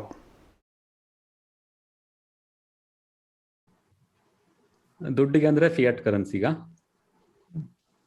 Fiat currency. ಅದು ಸಿಂಪಲ್. ಅಂದ್ರೆ ನಿಮ್ಮ ವಾಲೆಟ್ ಅಥವಾ ನೀವು ಯಾವ ಇದರಲ್ಲಿ ಮೀಡಿಯಂ ಅಲ್ಲಿ ಆ ದುಡ್ಡನ್ನು ತಗೊಂಡಿದ್ದೀರೋ ಅದನ್ನ ನಿಮ್ಮ ಬ್ಯಾಂಕ್ ಜೊತೆ ಲಿಂಕ್ ಮಾಡಬೇಕಾಗತ್ತೆ. ಮೊಬೈಲ್ ವಾಲೆಟ್ ಯೂಸ್ ಮಾಡಿದ್ರೆ it is tied to a bank account. So ಆ ಬ್ಯಾಂಕ್ ಇದಕ್ಕೆ ಹಾಕಬೇಕಾಗುತ್ತೆ. ಸೊ ಆವಾಗ ಅದು ಇದರಲ್ಲಿ ನಿಮ್ಮ ಟ್ಯಾಕ್ಸ್ ಅಥವಾ ಇದರಲ್ಲಿ ಸ್ಟೇಟ್ಮೆಂಟ್ ಅಲ್ಲಿ ಅದನ್ನ ಡಿಕ್ಲೇರ್ ಮಾಡಬೇಕಾಗುತ್ತೆ. If it's A high value transaction, ಈ ದುಡ್ಡು ಎಲ್ಲಿಂದ ಬಂತು ಅಂತ. So that is simpler thing. It is just like ನೀವು ಪೇಟಿಎಂ ಇದರಿಂದ ಮುಂಚೆ ಇತ್ತು, ಪೇಟಿಎಂ ಬ್ಯಾಲೆನ್ಸ್ ನೀವು ಆ್ಯಡ್ ಮಾಡಬೇಕಾಗಿತ್ತು ಬ್ಯಾಂಕ್ ಇದರಿಂದ. ಡೈರೆಕ್ಟ್ ಆಗಿ UPI ತರ ಮಾಡೋಕ್ಕಾಗ್ತಿರ್ಲಿಲ್ಲ. ಸೊ ನೀವು ಫಸ್ಟ್ ಪೇಟಿಎಂ ವಾಲೆಟಲ್ಲಿ ದುಡ್ಡು ಹಾಕಿ ಆಮೇಲೆ ಅದರಿಂದ ಟ್ರಾನ್ಸಾಕ್ಟ್ ಮಾಡೋದು ಇದಿತ್ತು. ಸೇಮ್ ಅದೇ ಥರ ಈ ಬಿಟ್ಕಾಯಿನ್ ಇದು ಕೆಲಸ ಮಾಡುತ್ತೆ. But then it is it's a legal, ಸದ್ಯಕ್ಕಂತೂ ಅದು it is still a valid legal thing. ಒಂದು 2018-19 ಅದು ಬ್ಯಾನ್ ಆಗಿತ್ತು. ಆಕ್ಚುಲಿ ನಾನು ಬುಕ್ ರಿಲೀಸ್ ಮಾಡದೇ ಇರೋದಕ್ಕೆ ಅದು ಒಂದು ಕಾರಣ. ಯಾಕಂದ್ರೆ ಬಿಟ್ಕಾಯಿನ್ ಬ್ಯಾನ್ ಆಗಿತ್ತು. ಸೊ ಬ್ಯಾನ್ ಆಗಿರೋ ಒಂದು ಇದರಲ್ಲಿ ಬೇಡ ಸುಮ್ಮನೆ ಅಂತ ಹೇಳ್ಬಿಟ್ಟು ಮಾಡಿರಲಿಲ್ಲ.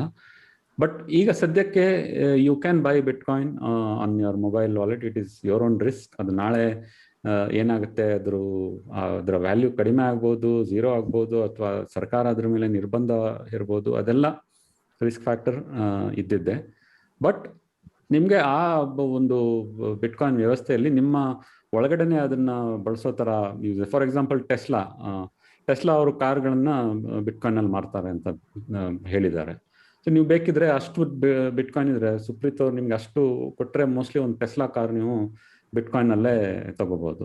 ಮೇ ಬಿ ಇಂಡಿಯಾದಲ್ಲೇ ಅಥವಾ ಬೇರೆ ಎಲ್ಲಾದ್ರೂ ತಗೊಂಡು ಇಲ್ಲಿಗೆ ತಗೊಂಡ್ ಬರ್ಬೋದು. ಸೊ ಸರ್ ಬ್ಯಾಂಕ್ ಲೋನ್ ಇದೆ ಸರ್, ಅದನ್ನ ಕ್ಲಿಯರ್ ಮಾಡ್ತೀನಿ.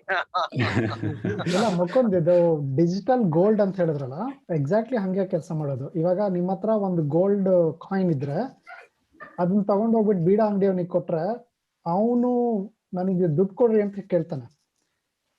ಅನ್ಲೆಸ್ ಅವನಿಗೆ ಅದೇನೊಂದು ಗೊತ್ತಿದ್ರೆ, ಅವನಿಗೂ ಗೊತ್ತು ಚಿನ್ನ ಅದ್ರದ್ದು ಬೆಲೆ ಇಷ್ಟಿದೆ ಅಂತ ಗೊತ್ತು. ಆ ಬೆಲೆನ ಯಾವ ಗೌರ್ಮೆಂಟ್ ಸೆಟ್ ಮಾಡಿಲ್ಲ. ಇವಾಗ ನಮ್ಮ ಇಂಡಿಯಾದಲ್ಲಿ ಚಿನ್ನದ ಬೆಲೆ ಇಷ್ಟು ಅಂತ ಯಾವ ಗೌರ್ಮೆಂಟ್ ಸೆಟ್ ಮಾಡಕ್ ಆಗಲ್ಲ. ಆಮೇಲೆ ಆ ಚಿನ್ನ ಎಲ್ಲಿಂದಾದ್ರೂ ಬರ್ಬೋದು. ಈಗ ಆಫ್ರಿಕಾದ ಮೈನ್ ಅಲ್ಲಿ ತೆಗಿಬೋದು, ಕೆನಡಾದಲ್ಲಿ ತೆಗಿಬೋದು, ಎಲ್ಲಿಂದಾದ್ರೂ ಬರ್ಬೋದು ಅದು ಚಿನ್ನ. ಸೊ ಅದ್ರ ರೇಟ್ ನ like there is a market, ಅದ್ರದ್ದು ರೇಟು ಮೇಲೆ ಕೆಳಗೆ ಹೋಗ್ತಾ ಇರುತ್ತೆ. ಚಿನ್ನ ಟ್ರಾನ್ಸಾಕ್ಟ್ ಆಗುತ್ತೆ. ಚಿನ್ನಕ್ಕೆ like you cannot legal tender ಅಂತ ಇವಾಗ ನೀವು ಇನ್ಕಮ್ ಟ್ಯಾಕ್ಸ್ ಡಿಪಾರ್ಟ್ಮೆಂಟ್ಗೆ ಹೋಗಿ ನಾನು ಚಿನ್ನ ತಗೊಳ್ಳಿ ಅಂತ ಕೊಡಕ್ಕಾಗಲ್ಲ. You have to pay in rupee. Tax ಕಟ್ಟಬೇಕು ಅಂದ್ರೆ ರುಪಿನಲ್ಲಿ ಕಟ್ಟಬೇಕು. ಬಟ್ ಎಲ್ಲರಿಗೂ ಗೊತ್ತು ಅದಕ್ಕೆ ಬೆಲೆ ಇದೆ, ಅದು ಬೆಲೆ ಜಾಸ್ತಿ ಆಗುತ್ತೆ ಅಂತ. ಬಿಟ್ಕಾಯಿನ್ ಎಕ್ಸಾಕ್ಟ್ಲಿ ಹಿಂಗೆ ಕೆಲಸ ಮಾಡೋದು.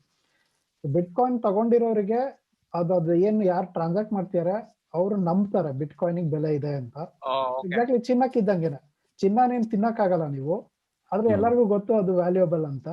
ಯಾಕೆ ಅಂತಂದ್ರೆ ಇವತ್ತು ಕಬ್ಬಣ ಎಷ್ಟಿದೆ ಅಷ್ಟು ಚಿನ್ನ ಇಲ್ಲ. ಸೊ ನಾಳೆ ಅಷ್ಟೇ ಚಿನ್ನ ಬಂದ್ರೆ ಚಿನ್ನದ ವ್ಯಾಲ್ಯೂ ಕಡಿಮೆ ಆಗುತ್ತೆ. ಚಿನ್ನ ರೇರ್ ಮೆಟಲ್, ಅದನ್ನ ರೇರ್ ಮೆಟಲ್ ಗ್ರೂಪ್ ಅಂತಾನೆ ಕರೀತಾರೆ. ಚಿನ್ನ, ಬೆಳ್ಳಿ ಇವೆಲ್ಲ ರೇರ್ ಮೆಟಲ್ಸ್. ಅದು ಅವೈಲಬಿಲಿಟಿನೇ ತುಂಬಾ ಕಡಿಮೆ. ನೀವು ಜಾಸ್ತಿ ಮೈನ್, ಇವಾಗ KGF ಅಲ್ಲಿ ಗೋಲ್ಡ್ ಮೈನ್ ಇತ್ತು, ನೀವು ಮೈನ್ ಮಾಡಿ ಮಾಡಿ ಮಾಡಿ ಚಿನ್ನ ಖಾಲಿ ಆಗೋಗುತ್ತೆ. ಆಮೇಲೆ ಯು ಕೆನಾಟ್ ಮೈನ್ ಮೋರ್. ಅವಾಗ ಏನಾಗುತ್ತೆ ಅಷ್ಟೇ ಲಿಮಿಟೆಡ್ ಅಂತ. ಸೊ ಬಿಟ್ಕಾಯಿನ್ ಅದೇ ಪ್ರಿನ್ಸಿಪಲ್ ಅಲ್ಲಿ ವರ್ಕ್ ಆಗೋದು. ಅದಕ್ಕೋಸ್ಕರನೇ ಅಲ್ಲಿನೂ ಮೈನಿಂಗ್ ಅಂತ ವರ್ಡ್ ಯೂಸ್ ಮಾಡ್ತಾರೆ. ಅದು ಆಲ್ಮೋಸ್ಟ್ ಸಿಮಿಲರ್ ಪ್ಯಾರಲಲ್ಸ್ ಇದೆ. ಆದ್ರೆ ಇಲ್ಲಿ ನಿಮಗೆ ಇವಾಗ ಮೈನ್ ತೋಡೋದಕ್ಕೆ ಆಕ್ಚುಲ್ ಕಷ್ಟ ಇದೆಯಲ್ಲ, like you have to spend energy, ಅಷ್ಟೆಲ್ಲ ಕಷ್ಟಪಟ್ಟು ತೆಗಿಬೇಕು. ಆ ಕಷ್ಟ ಅನ್ನೋದು ಕ್ರಿಪ್ಟೋಗ್ರಫಿ ಎನ್ಫೋರ್ಸ್ ಮಾಡುತ್ತೆ. ನಿಮಗೆ ಇವಾಗ ಸಪ್ಲೈ ಜಾಸ್ತಿ ಆಗ್ತಾ ಹೋದಂಗೆ ಆ ಕ್ರಿಪ್ಟೋಗ್ರಫಿ ಅಂದ್ರೆ ಅದೊಂದು ಪ್ರಾಬ್ಲಮ್ ಕೊಡುತ್ತೆ. ಆ ಪ್ರಾಬ್ಲಮ್ ನ ನಿಮ್ ಕಂಪ್ಯೂಟರ್ ಸಾಲ್ವ್ ಮಾಡ್ಬೇಕು, ಮ್ಯಾಥಮೆಟಿಕಲ್ ಪ್ರಾಬ್ಲಮ್. ಅದ್ರದ್ದು ಕಾಂಪ್ಲೆಕ್ಸಿಟಿ ಜಾಸ್ತಿ ಆಗ್ತಾ ಹೋಗುತ್ತೆ ಯಾವಾಗ ನಿಮಗೆ ಅವೈಲಬಿಲಿಟಿ ಜಾಸ್ತಿ ಆಗುತ್ತೆ. ಸೊ ಅವಾಗ ಏನಾಗುತ್ತೆ, ನಿಮಗೆ ತುಂಬಾ ಜಾಸ್ತಿ ಕಂಪ್ಯೂಟರ್ಸ್ ಬೇಕು ಆ ಪ್ರಾಬ್ಲಮ್ ನ ಸಾಲ್ವ್ ಮಾಡೋದಕ್ಕೆ. ಇವಾಗ ಹೆಂಗೆ ಮೈನಿಂಗ್ ಎಷ್ಟು ಕಷ್ಟನೋ ಹಂಗೆ ಅದು ಇನ್ನು ಜಾಸ್ತಿ ಕಷ್ಟ ಆಗ್ತಾ ಹೋಗುತ್ತೆ. ಆಮೇಲೆ ಬಿಟ್ಕಾಯಿನ್ ಅಲ್ಲಿ 21 ಮಿಲಿಯನ್ ಬಿಟ್ಕಾಯಿನ್ ಅಷ್ಟೇ ಅಂತ ಇಟ್ಸ್ ಕೋಡೆಡ್. ನೀವು ಇವಾಗ ಅದಕ್ಕಿಂತ ಜಾಸ್ತಿ ಯಾರು ಏನು ಕ್ರಿಯೇಟ್ ಮಾಡಕ್ಕಾಗಲ್ಲ.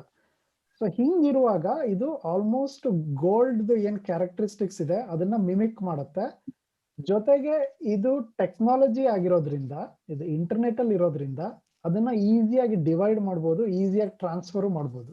ನೀವು ಗೋಲ್ಡ್ನ ಡಿವೈಡ್ ಮಾಡಿ, ಇವಾಗ ನೀವು 1 kg ಗೋಲ್ಡ್ ಕಾಯಿನ್ ಇಟ್ಕೊಂಡು ಒಂದ್ ಬೀಡಾ ಅಂಗಡಿಗೆ ಹೋಗ್ಬಿಟ್ಟು 10 ರೂಪಾಯಿಗೆ ಗೋಲ್ಡ್ನ ಇಷ್ಟೇ ಸಣ್ಣ ತುಂಡು ಮಾಡಿ ಟ್ರಾನ್ಸ್ಫರ್ ಮಾಡಕ್ ಆಗಲ್ಲ. ಬಟ್ ಇದು ಡಿಜಿಟಲ್ ಆಗಿರೋದ್ರಿಂದ ಆ ಬೆನಿಫಿಟ್ ಸಿಗುತ್ತೆ. ಆಗ ನೀವು ಕ್ವಾಂಟಿಟೇಟಿವ್ ಈಸಿಂಗ್ ನ ಒಂದು ಚಾರ್ಟ್ ತೋರಿಸಿದ್ರಿ ಅಲ್ವಾ? ಸೊ ಆಕ್ಚುಲ್ ಇದ್ರ ಪ್ರಕಾರ ನಾವು ನೋಟ್ ಪ್ರಿಂಟ್ ಮಾಡ್ತಾ ಹೋದ್ರೆ ನಮ್ಗೆ ಸುಮಾರು ಇನ್ನೊಂದು 10 ವರ್ಷ 2031 ಅಲ್ಲಿ ಎಷ್ಟು ಕರೆನ್ಸಿ ಸರ್ಕ್ಯುಲೇಷನ್ ಅಲ್ಲಿ ಇರ್ಬೋದು ಅಂತ ಒಂದು ಇದು ಇರಬೇಕು, ಎಷ್ಟು ಇರುತ್ತೆ ಅಂತ ಈಗಲೇ ಹೇಳೋ ತರ ಇರಬೇಕು. But because of that quantitative easing and ಬೇರೆ ಬೇರೆ ಎಕನಾಮಿಕ್ ಪಾಲಿಸೀಸ್ ಇಂದ ಇವತ್ತಿಗೆ ಅದು ಆ ಟ್ರಾನ್ಸ್ಪರೆನ್ಸಿ ಇಲ್ಲ. 2031 ಅಲ್ಲಿ ಎಷ್ಟು ಅಮೆರಿಕನ್ ಡಾಲರ್ಸ್ ಅಥವಾ ಇಂಡಿಯನ್ ರುಪೀಸ್ ಇರುತ್ತೆ ಯಾರಿಗೂ ಗೊತ್ತಿಲ್ಲ. ಬಟ್ 2031 ಅಲ್ಲಿ ಎಷ್ಟು ಬಿಟ್ಕಾಯಿನ್ ಇದೆ ಅಂತ ಈಗಲೂ ಬೇಕಿದ್ರೆ ಕ್ಯಾಲ್ಕುಲೇಟ್ ಮಾಡ್ಬೋದು ಸಿಸ್ಟಮ್ ಅಲ್ಲಿ. ಅಷ್ಟು ಅದು ನಿಯಮಬದ್ಧವಾಗಿ ಅದನ್ನ ಮೈನ್ ಮಾಡ್ತಾರೆ. ಇದು ಕ್ರಿಪ್ಟೋ ಕರೆನ್ಸಿ ಒಂದು ಎಂತ ಸ್ಟೆಬಿಲಿಟಿ ಉಳ್ಕೊಂಡ್ರದನ್ನೇ ಈ cryptographic algorithms it will take care of it ಅಂತ ಅಲ್ವಾ? ಅಂದ್ರೆ ಯಾರು ಫೋರ್ಜ್ ಮಾಡಕ್ಕಾಗಲ್ಲ ಅಥವಾ ಕೋಟಾ ನೋಟ್ ಪ್ರಿಂಟ್ ಮಾಡಕ್ಕಾಗಲ್ಲ, ಅದೆಲ್ಲದನ್ನ ಎನ್ಶೂರ್ ಮಾಡೋದು ಕ್ರಿಪ್ಟೋಗ್ರಫಿಕ್ ಅಲ್ಗಾರಿದಮ್ಸ್. ಮೈನಿಂಗ್ ಅಂತ ಹೇಳ್ಬೋದು. Mining okay.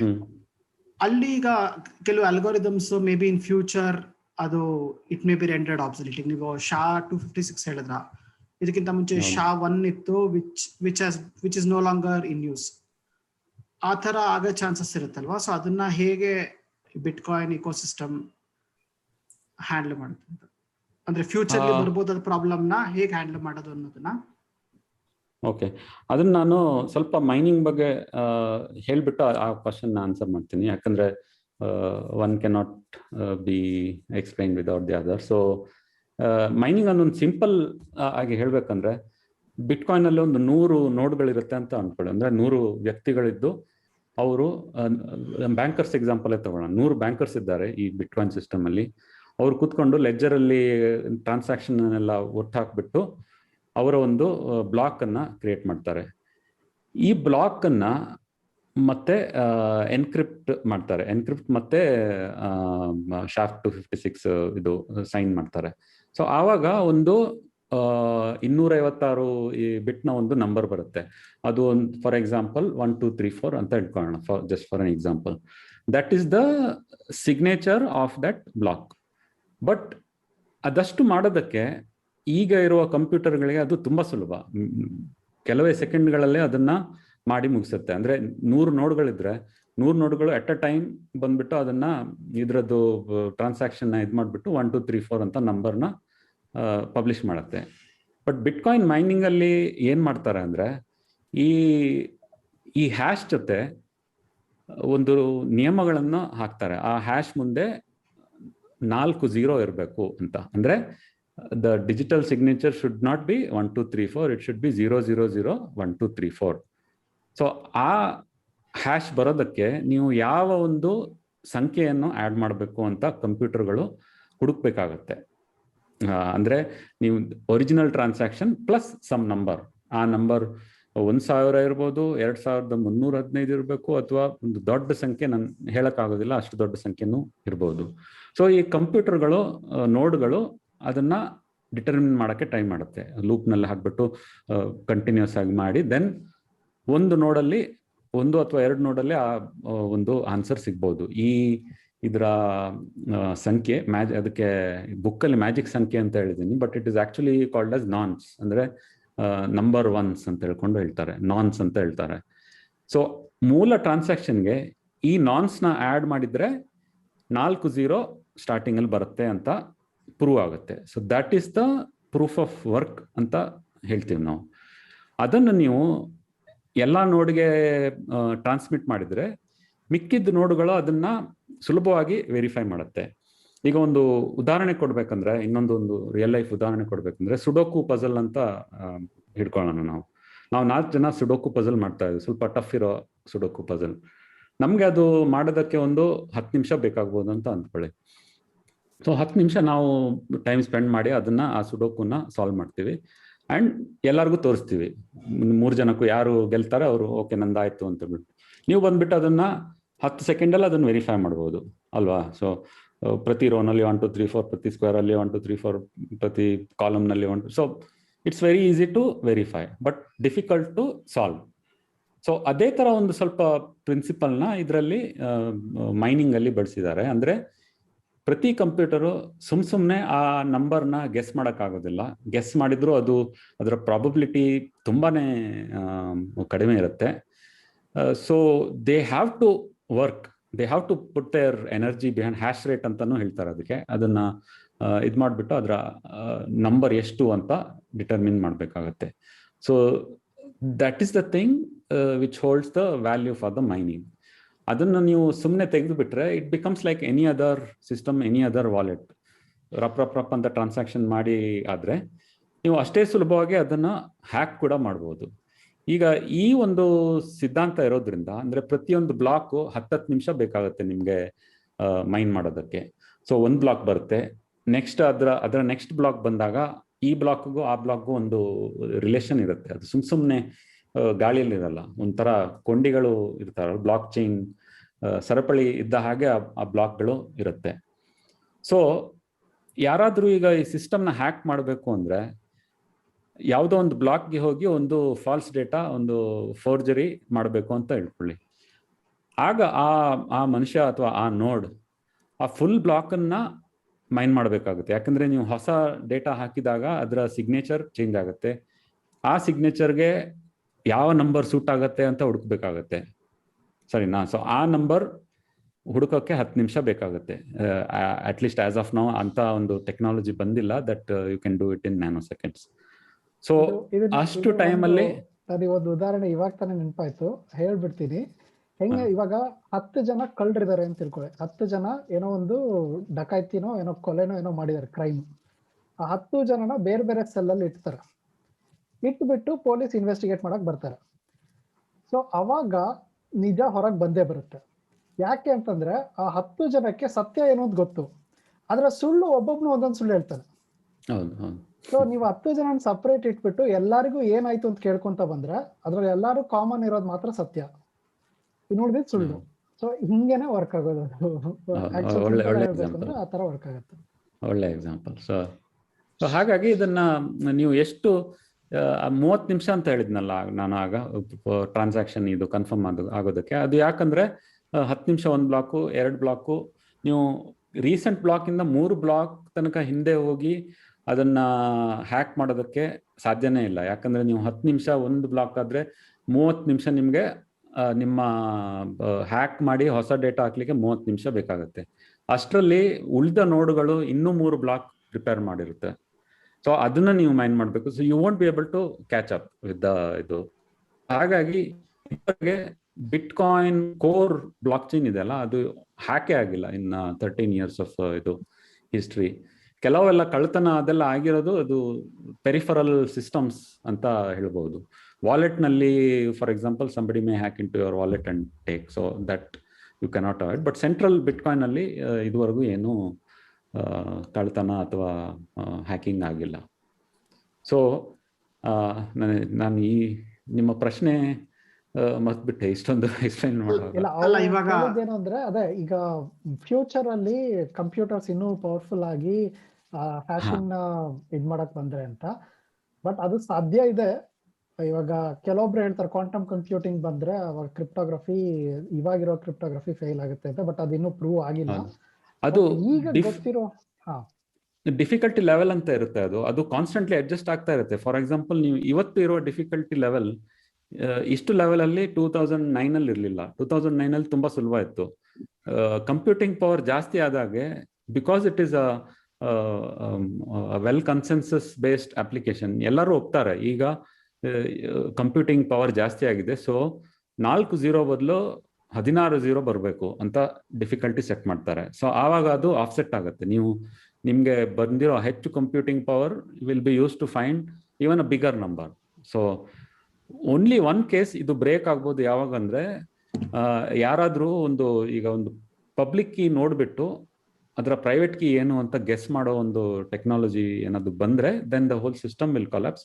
Not only bitcoin, blockchain, everything, even internet ಕೂಡ ಸೇಫ್ ಆಗಿರೋದಿಲ್ಲ. So that is like a complete disaster of technology. So ಇದುವರೆಗೂ ಅದು ಆಗಿಲ್ಲ. So that's the thing. So ಆಗುತ್ತೆ ಅಂತಂದ್ರೆ ಟೆಕ್ನಾಲಜೀಸ್ ಅದನ್ನ ತುಂಬಾ ಜನ ಹೆಂಗೆ ಎಕ್ಸ್ಪ್ಲೈನ್ ಮಾಡ್ತಾರೆ ಅಂದ್ರೆ, ಬ್ಲಾಕ್ ಚೈನ್ ಟೆಕ್ನಾಲಜಿ ಅಲ್ಲ, ಅದು ಸಾಫ್ಟ್ವೇರ್ ಅಂದ್ರೆ ಬಗ್ಸ್ ಇದ್ದೇ ಇರುತ್ತೆ.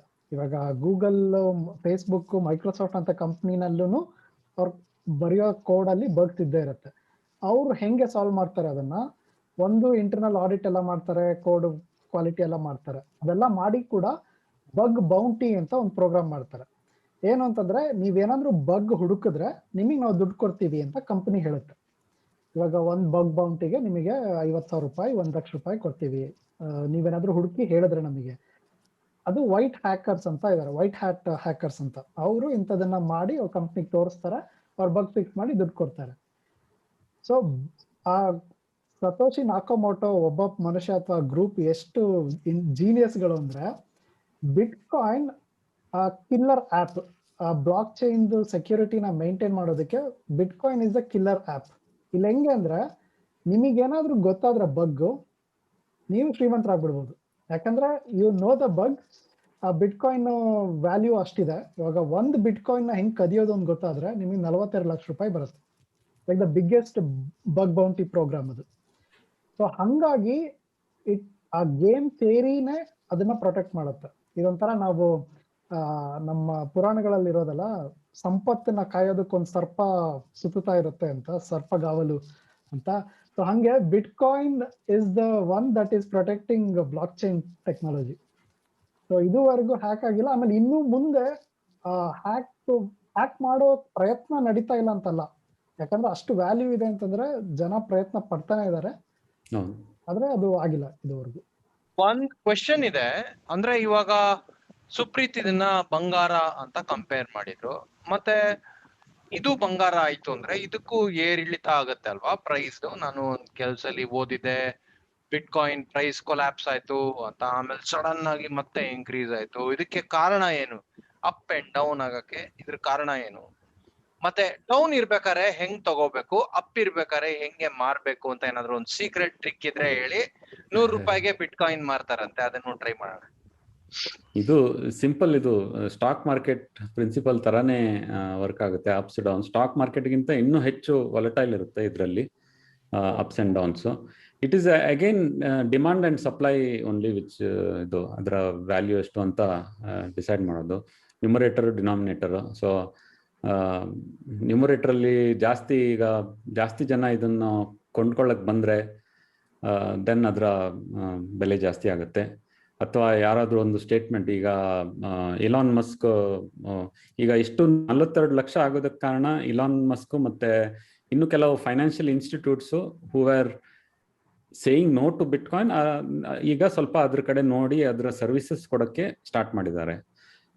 ಆ ಕಾರಣದಿಂದ ಒಂದು ಪಬ್ಲಿಕ್ ಸೆಂಟಿಮೆಂಟ್ ಕೂಡ ಇರುತ್ತೆ. ಸೊ ಜನ ಅನ್ಕೋತಾರೆ ಮೋಸ್ಟ್ಲಿ ಇದು ವ್ಯಾಲ್ಯೂ ಆಗ್ಬೋದು ಇದ್ರದ್ದು, ಇದರಲ್ಲಿ ಇನ್ವೆಸ್ಟ್ ಮಾಡಿದ್ರೆ ಸಿಕ್ಕಾಪಟ್ಟೆ ದುಡ್ಡು ಮಾಡ್ಬೋದು, ಏನೇನು ಎಲ್ಲ ಲೆಕ್ಕಾಚಾರ ನಡೀತಾ ಇರುತ್ತೆ. ಈ ವರ್ಷದೊಳಗಡೆ ಈಗ ಎಷ್ಟೊಂದು $53,000 ಏನೋ ಇದೆ ಒಂದು ಬಿಟ್ಕಾಯಿನ್.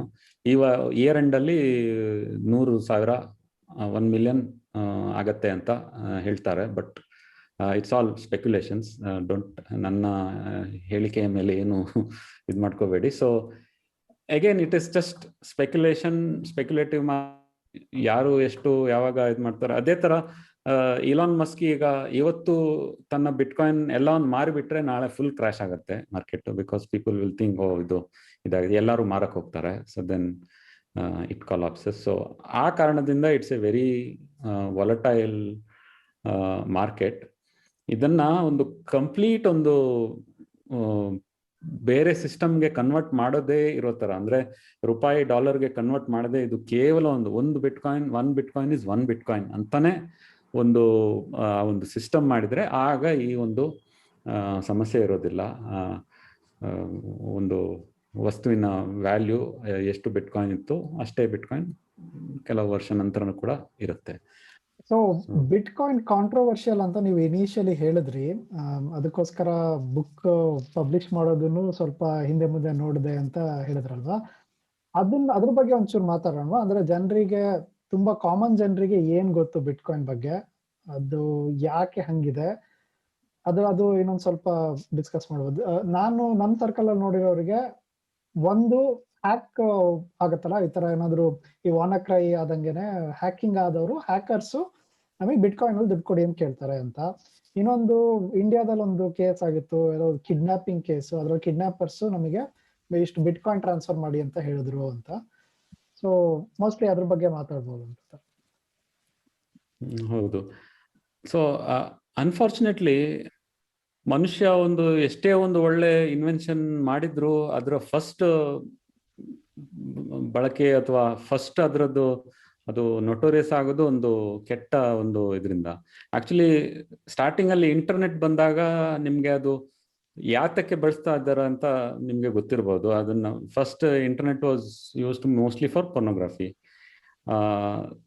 ಆ ಕಾರಣದಿಂದ ಅದು ಸ್ವಲ್ಪ ಕುಖ್ಯಾತಿ ಪಡೆಯಿತು. ಅದೇ ತರ ಈಗ ಬಿಟ್ಕಾಯಿನ್ ಕೂಡ ಅನ್ಫಾರ್ಚುನೇಟ್ಲಿ ಆ ತರ ಆಗಿದೆ. ಇದರದ್ದೊಂದು ಈ ಒಂದು ಡಿಸೈನ್ ಎಲಿಮೆಂಟ್ ಏನಿದೆ, ವೇರ್ ಸೆನ್ಸರ್ಶಿಪ್ ಇಲ್ಲ ಮತ್ತೆ ಸ್ವಲ್ಪ ಗುಪ್ತವಾಗಿ ಇದು ಮಾಡ್ಬೋದು ಅಂತ ಏನಿದೆ, ಅದರ ಒಂದು ದುರುಪಯೋಗ ಆಗೇ ಆಗತ್ತೆ.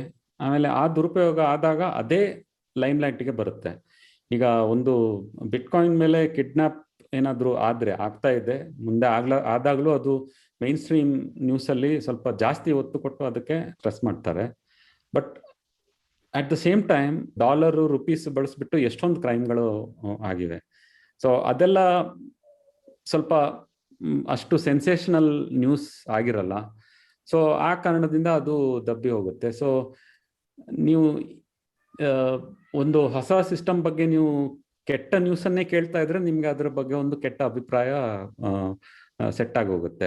ಇದು ಕಳ್ಳರು ಬಳಸೋ ದುಡ್ಡು, ಇದನ್ನ ತಗೊಂಡ್ರೆ ಪ್ರಾಬ್ಲಮ್ ಆಗತ್ತೆ, ನನಗೂ ಸಮಸ್ಯೆಗಳು ಬರುತ್ತೆ ಹಾಗಂತ ತಿಳ್ಕೊಂಡ ಅದ್ರ ಬಗ್ಗೆ ಒಂದು ನೆಗೆಟಿವ್ ಇಮೇಜ್ ಈಗಲೂ ಇದೆ.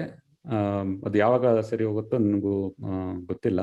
ಸೊ ಆ ಕಾರಣದಿಂದ ಇದು ಹೀಗೆ ಪರಿಸ್ಥಿತಿ ಈಗ ಹೀಗಿದೆ. But at the same time ಇದನ್ನು ಸುಮಾರು ಒಳ್ಳೆಯ ಬಳಕೆಗೂ ಯೂಸ್ ಮಾಡ್ತಾರೆ.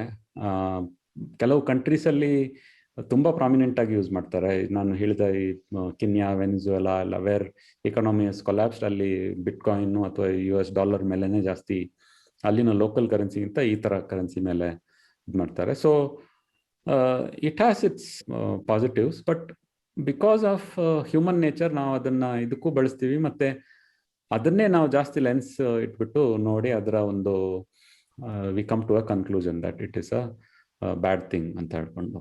ಸೊ ಆ ಒಂದು ಯೂಶಲಿ ಹಂಗೆ ಅಲ್ಲ, ಟೆಕ್ನಾಲಜಿ ಯೂಶಲಿ ವ್ಯಾಲ್ಯೂ ನ್ಯೂಟ್ರಲ್ ಇರುತ್ತೆ. ಅಂದ್ರೆ ಅದು ಬರೀ ಒಂದು ಯೂಸ್ ಕೇಸ್ ನ ಎನೇಬಲ್ ಮಾಡುತ್ತೆ. ಅದನ್ನ ಯಾವ್ದಕ್ ಬಳಸ್ತಾರೆ ಅನ್ನೋದನ್ನ ಟೆಕ್ನಾಲಜಿ ಇನ್ನಲ್ಲಿ ಕಂಟ್ರೋಲ್ ಮಾಡಕ್ಕಾಗಲ್ಲ. ಇವಾಗ ಒಂದು ಎಕ್ಸಾಂಪಲ್ ಹೇಳ್ಬೇಕು ಅಂದ್ರೆ, ಈ ಎನ್ಕ್ರಿಪ್ಷನ್ ಸಿಗ್ನಲ್ ಅಂತ ಒಂದು ಅಪ್ಲಿಕೇಶನ್ ಇದೆ. ನೀವು ವಾಟ್ಸ್ಆಪ್ ಯೂಸ್ ಮಾಡ್ತೀರಾ, ಅದೇ ತರ ಸಿಗ್ನಲ್ ಅಂತ ಒಂದಿದೆ. ಅದು ಈ ಎಡ್ವರ್ಡ್ ಸ್ನೋಡನ್ ಅದನ್ನ ರೆಕಮೆಂಡ್ ಮಾಡಿರೋದು, ನೀವು ನಿಜವಾಗ್ಲೂ ಪ್ರೈವಸಿ ಬೇಕು ಅಂದ್ರೆ ಈ ಆಪ್ ಯೂಸ್ ಮಾಡಿ ಅಂತ.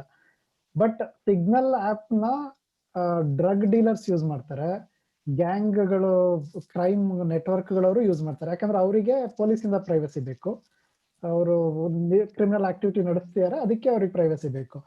ಬಟ್ ಅದನ್ನ ಜರ್ನಲಿಸ್ಟ್ಗಳು ಯೂಸ್ ಮಾಡ್ತಾರೆ, ಯಾಕೆಂದ್ರೆ ಅವರು ಗವರ್ಮೆಂಟ್ ಇಂದ ಪ್ರೊಟೆಕ್ಟ್ ಆಗ್ಬೇಕು ಅಂತ. ಆಮೇಲೆ ಇರಾನ್ ಅಂತ ದೇಶಗಳು ಎಲ್ಲಿ ಗವರ್ಮೆಂಟೇ ಸಿಕ್ಕಾಪಟ್ಟೆ ದಬ್ಬಾಳಿಕೆ ನಡೆಸುತ್ತೆ, ಅಲ್ಲಿ ಜನ ಆ ಥರದನ್ನ ಯೂಸ್ ಮಾಡ್ತಾರೆ. ಆಮೇಲೆ ಈಗ ಪ್ರೈಮ್ ಮಿನಿಸ್ಟರ್ ಮಾತಾಡ್ತಾ ಇದ್ರೆ ಅವರಿಗೆ ಪ್ರೈವಸಿ ಬೇಕು. ಈಗ ಬಿಜೆಪಿನವರು ತೃಣಮೂಲ್ ಕಾಂಗ್ರೆಸ್ ಮಮತಾ ಬ್ಯಾನರ್ಜಿ ಮಾಡೋ ಎಲ್ಲ ಮೆಸೇಜಸ್, ಫೋನ್ ಕಾಲ್ ನ ಕೇಳ್ಬೇಕು ಅಂತಂದ್ರೆ ಅವ್ರಿಗೆ ಈಸಿ, ಅವ್ರೇನಾದ್ರು ಎನ್ಕ್ರಿಪ್ಟ್ ಆಗದೆ ಇರೋದನ್ನ ಯೂಸ್ ಮಾಡಿದ್ರೆ.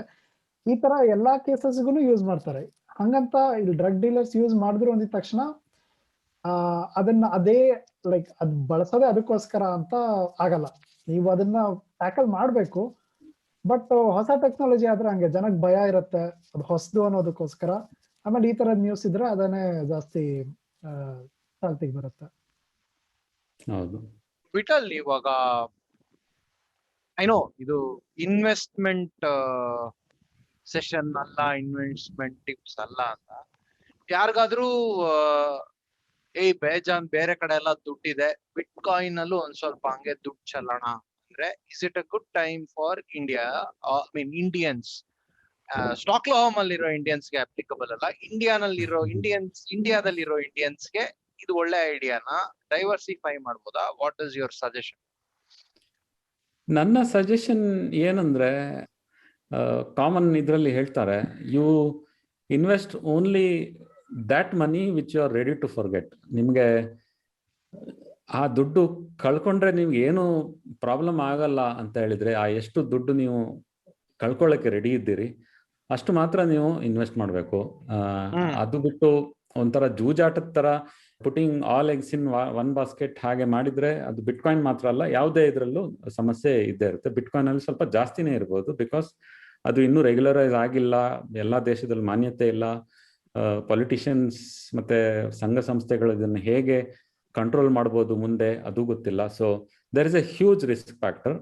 But at the same time ನಾನು ಬಿಟ್ಕಾಯಿನ್ ನ ಪ್ರೈಸ್ ಅನಾಲಿಸಿಸ್ ಮಾಡಿದ್ದೀನಿ. ಅದರಲ್ಲಿ if you take really long term, ಒಂದು 4 ವರ್ಷ 5 ವರ್ಷ ತಗೊಂಡ್ರೆ ಅದರಲ್ಲಿ it has only given positive returns then negative. But ನೀವು ಹೇಳಕ್ಕಾಗಲ್ಲ ಹೇಗಾಗುತ್ತೆ ಏನು ಅಂತ ಹೇಳ್ಬಿಟ್ಟು, ಬಿಕಾಸ್ ಇಟ್ಸ್ ಅನ್ಪ್ರೆಡಿಕ್ಟಬಲ್. ಸೊ ನನ್ನ ಪ್ರಕಾರ ಸುಮ್ಮನೆ ನಿಮ್ಗೆ ಒಂದಷ್ಟು ಒಂದು pocket money or some small amount which you are throwing in, ಎಲ್ಲೋ ಒಂದು ಪಾರ್ಟಿ ಆಗ್ತೀರಾ ಅಥವಾ ಬೇರೆ ಅಂತ ಒಂದು ಸಣ್ಣ ಅಮೌಂಟ್ನ ಇದರಲ್ಲಿ ಹಾಕಿ. ಬಿಟ್ಕಾಯಿನ್ ಅಂದ್ರೆ ಇನ್ನೊಂದೊಂದು ಮಿಸ್ಕಾನ್ಸೆಪ್ಷನ್ ಇದೆ, 42 ಲಕ್ಷ ಅಂದ್ರೆ ನನ್ನ ಹತ್ರ ಅಷ್ಟು ದುಡ್ಡಿಲ್ಲ, 42 ಲಕ್ಷ ಯಾರು. ಬಿಟ್ಕಾಯಿನ್ ಅಂದ್ರೆ ನೀವು ಒಂದು ಬಿಟ್ಕಾಯಿನ್ ತಗೋಬೇಕಾಗಿಲ್ಲ, ಒಂದು ಬಿಟ್ಕಾಯಿನ್ನ 10 ಲಕ್ಷ ಇದು ಡಿವೈಡ್ ಮಾಡಬೇಕು.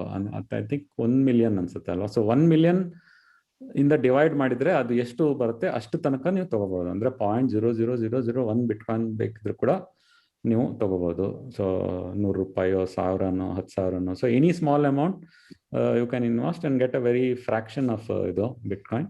ಅಂಡ್ ಅದನ್ನ ಇಟ್ಬಿಟ್ಟು ಸುಮ್ಮನೆ you just forget it and use it. ಆಮೇಲೆ ಆಂಡ್ರಿಯಾಸ್ ಆಂಟೋನೋಪೌಲಸ್ನ ಒಂದು ರೀಸೆಂಟ್ ವಿಡಿಯೋದಲ್ಲಿ ಅವರೊಂದು ಇದು ಕೊಟ್ಟರು, ಅನಾಲಜಿ ತರ.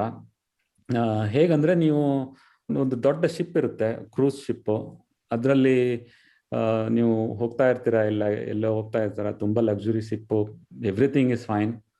ಬಟ್ ಆ ಶಿಪ್ ಅಲ್ಲಿ ಅಲ್ಲಲ್ಲಿ ಇದು ಇರುತ್ತೆ, ಲೈಫ್ ಜಾಕೆಟ್ಗಳು, ಲೈಫ್ ಬೋಟ್ಗಳು ಇರುತ್ತೆ. ಯಾಕಂದ್ರೆ ಅದು ಏನಾದ್ರೂ ಶಿಪ್ ಏನಾದ್ರೂ ಸಿಂಕ್ ಆದ್ರೆ ನಿಮ್ಗೆ ಅದು ಹೆಲ್ಪ್ ಆಗುತ್ತೆ. But most of the case ಅದು ಎಲ್ಲಾ ಜನರನ್ನು ಕಾಪಾಡತ್ತೆ ಅಂತ ಹೇಳಕ್ಕಾಗಲ್ಲ. But it is A saviour in times of difficulty. ಹಾಗಂತ ಹೇಳಕ್ ಹೋಗಿ ಬರೇ ಅದನ್ನೇ ಈಗ ಲೆಟ್ಸೆ ಆ ಇದರಲ್ಲಿ ಶಿಪ್ ಅಲ್ಲಿ ಮಾರ್ತಾರೆ ನಿಮ್ಗೆ ಲೈಫ್ ಜಾಕೆಟ್ ಅಥವಾ ಈ ತರ ಲೈಫ್ ಬೋಟ್ಗಳನ್ನ. ಹಾಗಂತ ನೀವು ಅದ್ರ ಮೇಲೆನೆ ಇದ್ ಮಾಡಿ 100 ಲೈಫ್ ಜಾಕೆಟ್ ಅಥವಾ ಇದು ತಗೊಂಡು ಇಡಕ್ಕೆ ಆಗಲ್ಲ. ಯಾಕಂದ್ರೆ it is that kind of thing. ನಿಮ್ಗೆ ಅದು ನೀವು ಹೇಗೆ ತಗೋತೀರಂದ್ರೆ ಅದನ್ನ ಯೂಸ್ ಮಾಡಕ್ಕೆ ನಿಮ್ಗೆ ಬರಬಾರ್ದು. ಯಾಕಂದ್ರೆ if you want to use it then it's a problem. ಯಾವುದೋ ಒಂದು ಇದ್ರಲ್ಲಿ ಸಿಲ್ಕಾಕೊಂಡಿದ್ದೀರಾ, ಶಿಪ್ ಸಿಂಕ್ ಆಗ್ತಾ ಇದೆ, ನೆಕ್ಸ್ಟ್ ದ್ವೀಪಕ್ಕೆ ನೀವು ಹೋಗ್ಬೇಕು, ಸೊ ಆಗ ಅದನ್ನ ಯೂಸ್ ಮಾಡ್ತೀರಿ. ಸೊ ಆ ತರ ಒಂದು ತಗೊಂಡ್ರೆ, if you invest very small amount, assuming that ಇನ್ನೊಂದು 15-20 ವರ್ಷ ಆದ್ಮೇಲೆ ಅದು ಒಂದು ದೊಡ್ಡ ಇದೇ ಆಗ್ಬೋದು ಅಂತ ಒಂದು ಫೀಲಿಂಗ್ ಇದ್ರೆ ಅದರಲ್ಲಿ ಇನ್ವೆಸ್ಟ್ ಮಾಡ್ಬೋದು. ಇಲ್ಲ ಅಂದ್ರೆ ಇದಿಲ್ಲ. ಖಂಡಿತ ಇದು not like not for the low risk people, very very high risk. So ಈ ಸ್ಟಾಕ್ ಮಾರ್ಕೆಟ್ ಅಲ್ಲಿ ತಿಂಡಿ ಆದ್ಮೇಲೆ ಇನ್ವೆಸ್ಟ್ ಮಾಡ್ಬಿಟ್ಟು ಮಧ್ಯಾಹ್ನ ಊಟ ಆದ್ಮೇಲೆ ಸ್ವಲ್ಪ ಜಾಸ್ತಿ ಆಗಿದೆಯಾ ಅಂತ ನೋಡಿ ಅದು ಇಂಟ್ರಾಡೇ ಟ್ರೇಡಿಂಗ್ ಮಾಡ್ದಂಗೆ ಇದು ಆಗಲ್ಲ ಅಲ್ವಾ? It takes very very long time. ಹೌದು, ನಾನು ಸಜೆಸ್ಟ್ ಮಾಡಲ್ಲ, ಅದು ಆಗತ್ತೆ. ಇವಾಗ ಮಾರ್ಕೆಟ್ ಮಾಡ್ತಿರೋದು ಅದನ್ನೇನೆ. ಜನ ನಿಮಗೆ 8,000% ಇನ್ಕ್ರೀಸ್ ಆಗಿದೆ, ಬೇರೆ ಯಾವ್ದು ಇಷ್ಟು ಇನ್ಕ್ರೀಸ್ ಆಗುತ್ತೆ ಅನ್ನೋಂಗೆ ಹೇಳ್ತಿದ್ದಾರೆ. ಅದೆಲ್ಲ marketing gimmick. So 3 point add ಮಾಡ್ತೀವಿ. ಒಂದು like positive, green light, red light, ಆಮೇಲೆ orange light, 3 points. Green light ಏನು ಅಂದ್ರೆ, ಈಗ ಸೈಟ್ಗಳು ತಗೊಂಡಿರೋರಿಗೆ ಗೊತ್ತಿರುತ್ತಲ್ವಾ, ಎಲ್ಲೋ ಊರ್ ಹೊರಗಡೆ ಇರೋ ಸೈಟ್ ತಗೊಳ್ತಾರೆ, ಒಂದು 5 ಲಕ್ಷ ಇರುತ್ತೆ ತಗೊಂಡಾಗ. ಒಂದು 10 ವರ್ಷ ಆದ್ಮೇಲೆ ಅದು ಒಳ್ಳೆ ಕೋಟಿ ರೂಪಾಯಿ ಆಗ್ಬಿಟ್ಟಿರುತ್ತೆ ಅಂತ. ಯಾಕಂದ್ರೆ ಅಲ್ಲಿಗೆ ಅವರಿಗೆ ಮುಂದಾಲೋಚನೆ ಇರುತ್ತೆ, ಅದಲ್ಲಿ ಡೆವಲಪ್ಮೆಂಟ್ ಆಮೇಲೆ ಆಗುತ್ತೆ ಡೌನ್ ದ ಲೈನ್ ಅಂತ. ಸೊ ಆ ಸ್ಟೇಜ್ ಅಲ್ಲಿ ಬಿಟ್ಕಾಯಿನ್ ಇದೆ. ತುಂಬಾ ಜನಕ್ಕೆ ಗೊತ್ತಿಲ್ಲ ಬಿಟ್ಕಾಯಿನ್. ಆಮೇಲೆ ಅದು ಲಿಮಿಟೆಡ್ ಇದಿರೋದ್ರಿಂದ ರೇಟ್ ಜಾಸ್ತಿ ಆಗುತ್ತೆ.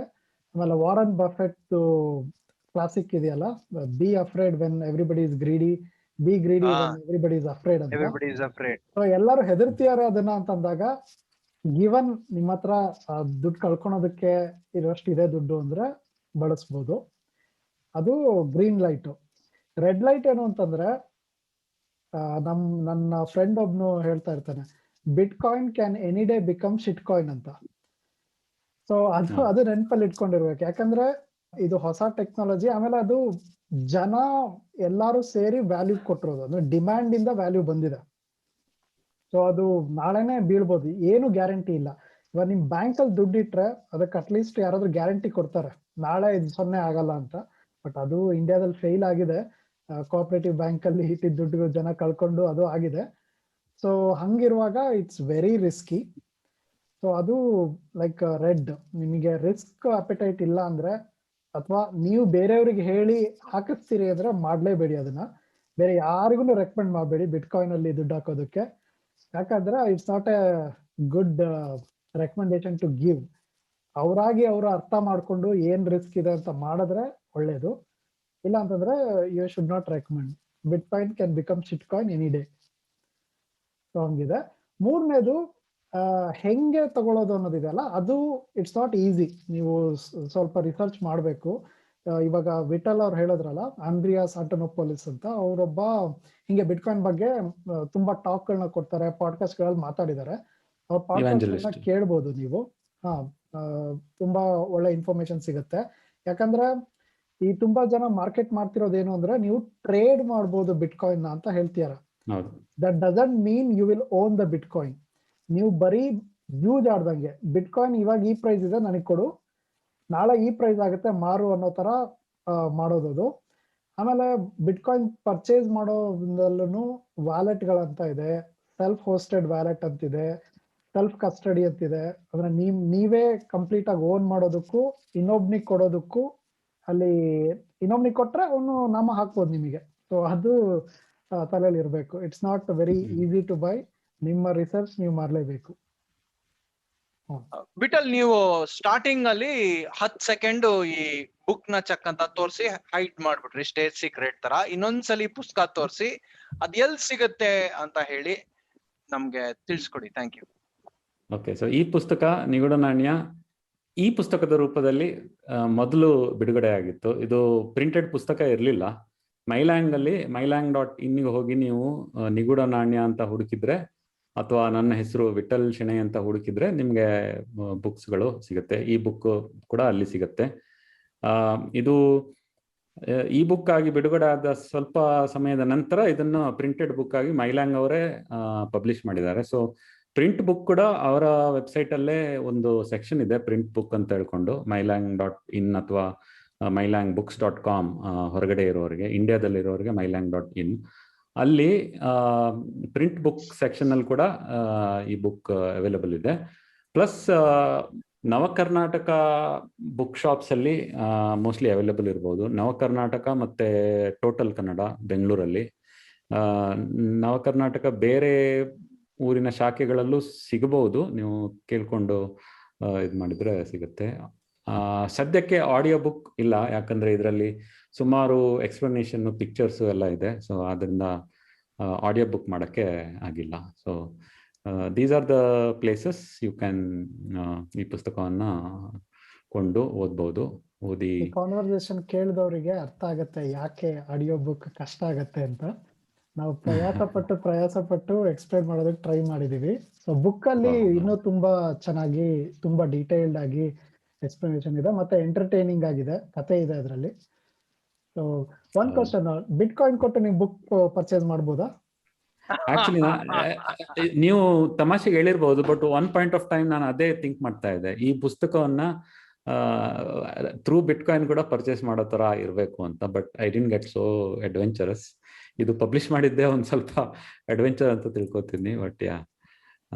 ಬಟ್ ಬೇರೆ ಹೊರಗಡೆಯಲ್ಲೆಲ್ಲ ಬೇರೆ ಪುಸ್ತಕ ಎಲ್ಲ I think some of them are available in ಇದು ಆಂಡ್ರಿಯಸ್ ಆಂಟೋನೋಪೌಲಸ್ ಅವರೇ ಬರೆದಿದ್ದಾರೆ. ಆಕ್ಚುಲಿ ಈ ಪುಸ್ತಕದಲ್ಲಿ ನಾನು before ending the show goldandsilver.com ಅಂತ ಮೈಕ್ ಮೆಲನಿ ಅಂತ ಒಬ್ರು ಅರ್ಥಶಾಸ್ತ್ರಜ್ಞರು ಇದ್ದಾರೆ. ಅವರ ಟಾಕ್ ಶೋ ಮತ್ತೆ ವಿಡಿಯೋಗಳನ್ನು ನೋಡ್ಬಿಟ್ಟು ತುಂಬಾ ಪ್ರಭಾವಿತವಾಗಿ ಅವರ ಪರ್ಮಿಷನ್ ತಗೊಂಡು ಅವರು ಮತ್ತೆ ಆಂಡ್ರಿಯಸ್ ಆಂಟೋನೋಪೌಲಸ್ನವರ ಯೂಟ್ಯೂಬ್ ಚಾನೆಲ್ಸ್ಗಳನ್ನು ಮತ್ತೆ ಅವರ ಫ್ರೀ PDFs ಇದೆ ಅವ್ರದ್ದು, ಅಂಡರ್ಸ್ಟ್ಯಾಂಡಿಂಗ್ ಬಿಟ್ಕಾಯಿನ್ ಮತ್ತೆ ಇಂಟರ್ನೆಟ್ ಆಫ್ ಮನಿ ಅಂತ ಎರಡು ಇದು ಎಲ್ಲ ಇದನ್ನು ಓದ್ಬಿಟ್ಟು ಅವರಿಗೆ ಅವ್ರ ಹತ್ರ ಪರ್ಮಿಷನ್ ಕೇಳಿ ಅವರಿಗೆ ಕ್ರೆಡಿಟ್ ಕೊಟ್ಟು ಅದರ ಈ ಪುಸ್ತಕ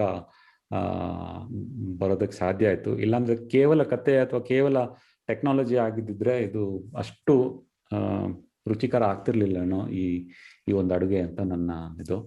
ಮತ್ತೆ ಇನ್ನೊಂದು ವಿಶೇಷ ಏನಂದ್ರೆ ಇದು 3 ಭಾಗದಲ್ಲಿದೆ.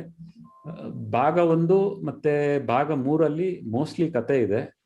ಭಾಗ 2 ತುಂಬಾ ಟೆಕ್ನಿಕಲ್ ಅಂಶಗಳಿದೆ. ಸೊ ನೀವು if you read part 2 alone ನಿಮ್ಗೆ ಟೆಕ್ನಾಲಜಿ ಬಗ್ಗೆ ಗೊತ್ತಾಗುತ್ತೆ, or if you read 1 and 3 ನಿಮ್ಗೆ ಸುಮಾರಾಗಿ ಕಥೆಯ ಒಂದು ಇದು ಕೂಡ ಸಿಗತ್ತೆ. ಸೊ ಆ ರೀತಿಯಲ್ಲಿ ನಾನು ಇದನ್ನ ಡಿಸೈನ್ ಮಾಡಿದ್ದೆ. ಸೊ ಬೆಸ್ಟ್ ಫಾರ್ ಎಲ್ಲರಿಗೂ.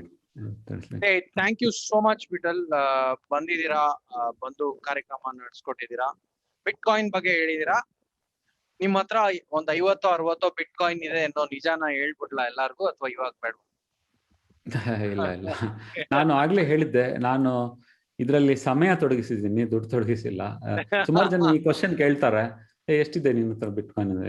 ನಾನು ಬರೇ ಆಕ್ಚುಲಿ ನನಗೆ ಇದರಲ್ಲಿ ಇಂಪ್ರೆಸ್ ಆಗಿರೋದು ಬ್ಲಾಕ್ ಚೈನ್ ಟೆಕ್ನಾಲಜಿ. ಸೊ ಅದಕ್ಕೋಸ್ಕರ ನಾನು ಐ ಮೀನ್ ದಿಸ್ ಥಿಂಗ್. ಇಲ್ಲಾಂದ್ರೆ ಖಾಲಿ bitcoin if it was just like ಜೂಜ್ ತರ ಇದ್ದಿದ್ರೆ I would not have been interested. So actually blockchain ಬಗ್ಗೆನೇ ಇನ್ನೊಂದು ಪ್ರೋಗ್ರಾಮ್ ಮಾಡ್ಬೇಕು ಸುಪ್ರೀತ್. ಆಕ್ಚುಲಿ ಯಾಕಂದ್ರೆ ಬ್ಲಾಕ್ ಚೈನ್ ಅಂದ್ರೆ ಬರೀ ಬಿಟ್ಕಾಯಿನ್ ಒಂದೇ ಅಲ್ಲ, ಈ ಹಣ್ಣು ಮತ್ತೆ ತರಕಾರಿ ಬರುತ್ತಲ್ವಾ, ಅದು ಆರ್ಗ್ಯಾನಿಕ್ಕೋ ಇಲ್ವೋ ಅಂತ ರುಜುವಾತ್ ಮಾಡಕ್ಕೆ ಕೂಡ ಬ್ಲಾಕ್ ಚೈನ್ ಟೆಕ್ನಾಲಜಿ ಯೂಸ್ ಮಾಡ್ತಾರೆ.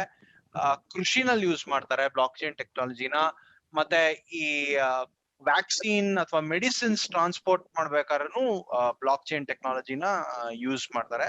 ತುಂಬಾ ಇಂಟ್ರೆಸ್ಟಿಂಗ್ ಎಕ್ಸಾಂಪಲ್ಸ್ ಇದೆ. We will do another program some day in the future on blockchain. ಮತ್ತೊಮ್ಮೆ ವಿಶಿಷ್ಟವಾದ ಟಾಪಿಕ್ಸ್, ವಿಶಿಷ್ಟವಾದ ಪುಸ್ತಕಗಳು ಮತ್ತೆ ವಿಶಿಷ್ಟವಾದ ಹೋಸ್ಟ್ಸ್ ನೊಂದಿಗೆ ಅರಳಿಕಟ್ಟೆ ಕೇಳಿ, ಸಬ್ಸ್ಕ್ರೈಬ್ ಮಾಡಿ, ಲೈಕ್ ಅಂಡ್ ಸಬ್ಸ್ಕ್ರೈಬ್ ಮಾಡಿ. Thank you Vittal once more. Supreeth, thank you once more. ನಿಮಗೂ ತುಂಬಾ ಥ್ಯಾಂಕ್ಸ್. ಅರಳಿಕಟ್ಟೆಯ ಎಲ್ಲ ಹೋಸ್ಟ್ ಗಳಿಗೆ ತುಂಬಾ ಧನ್ಯವಾದಗಳು, ನನಗೊಂದು ಈ ಒಂದು ಅವಕಾಶ ಕೊಟ್ಟಿದ್ದಕ್ಕೆ. Thank you. Thank you so much.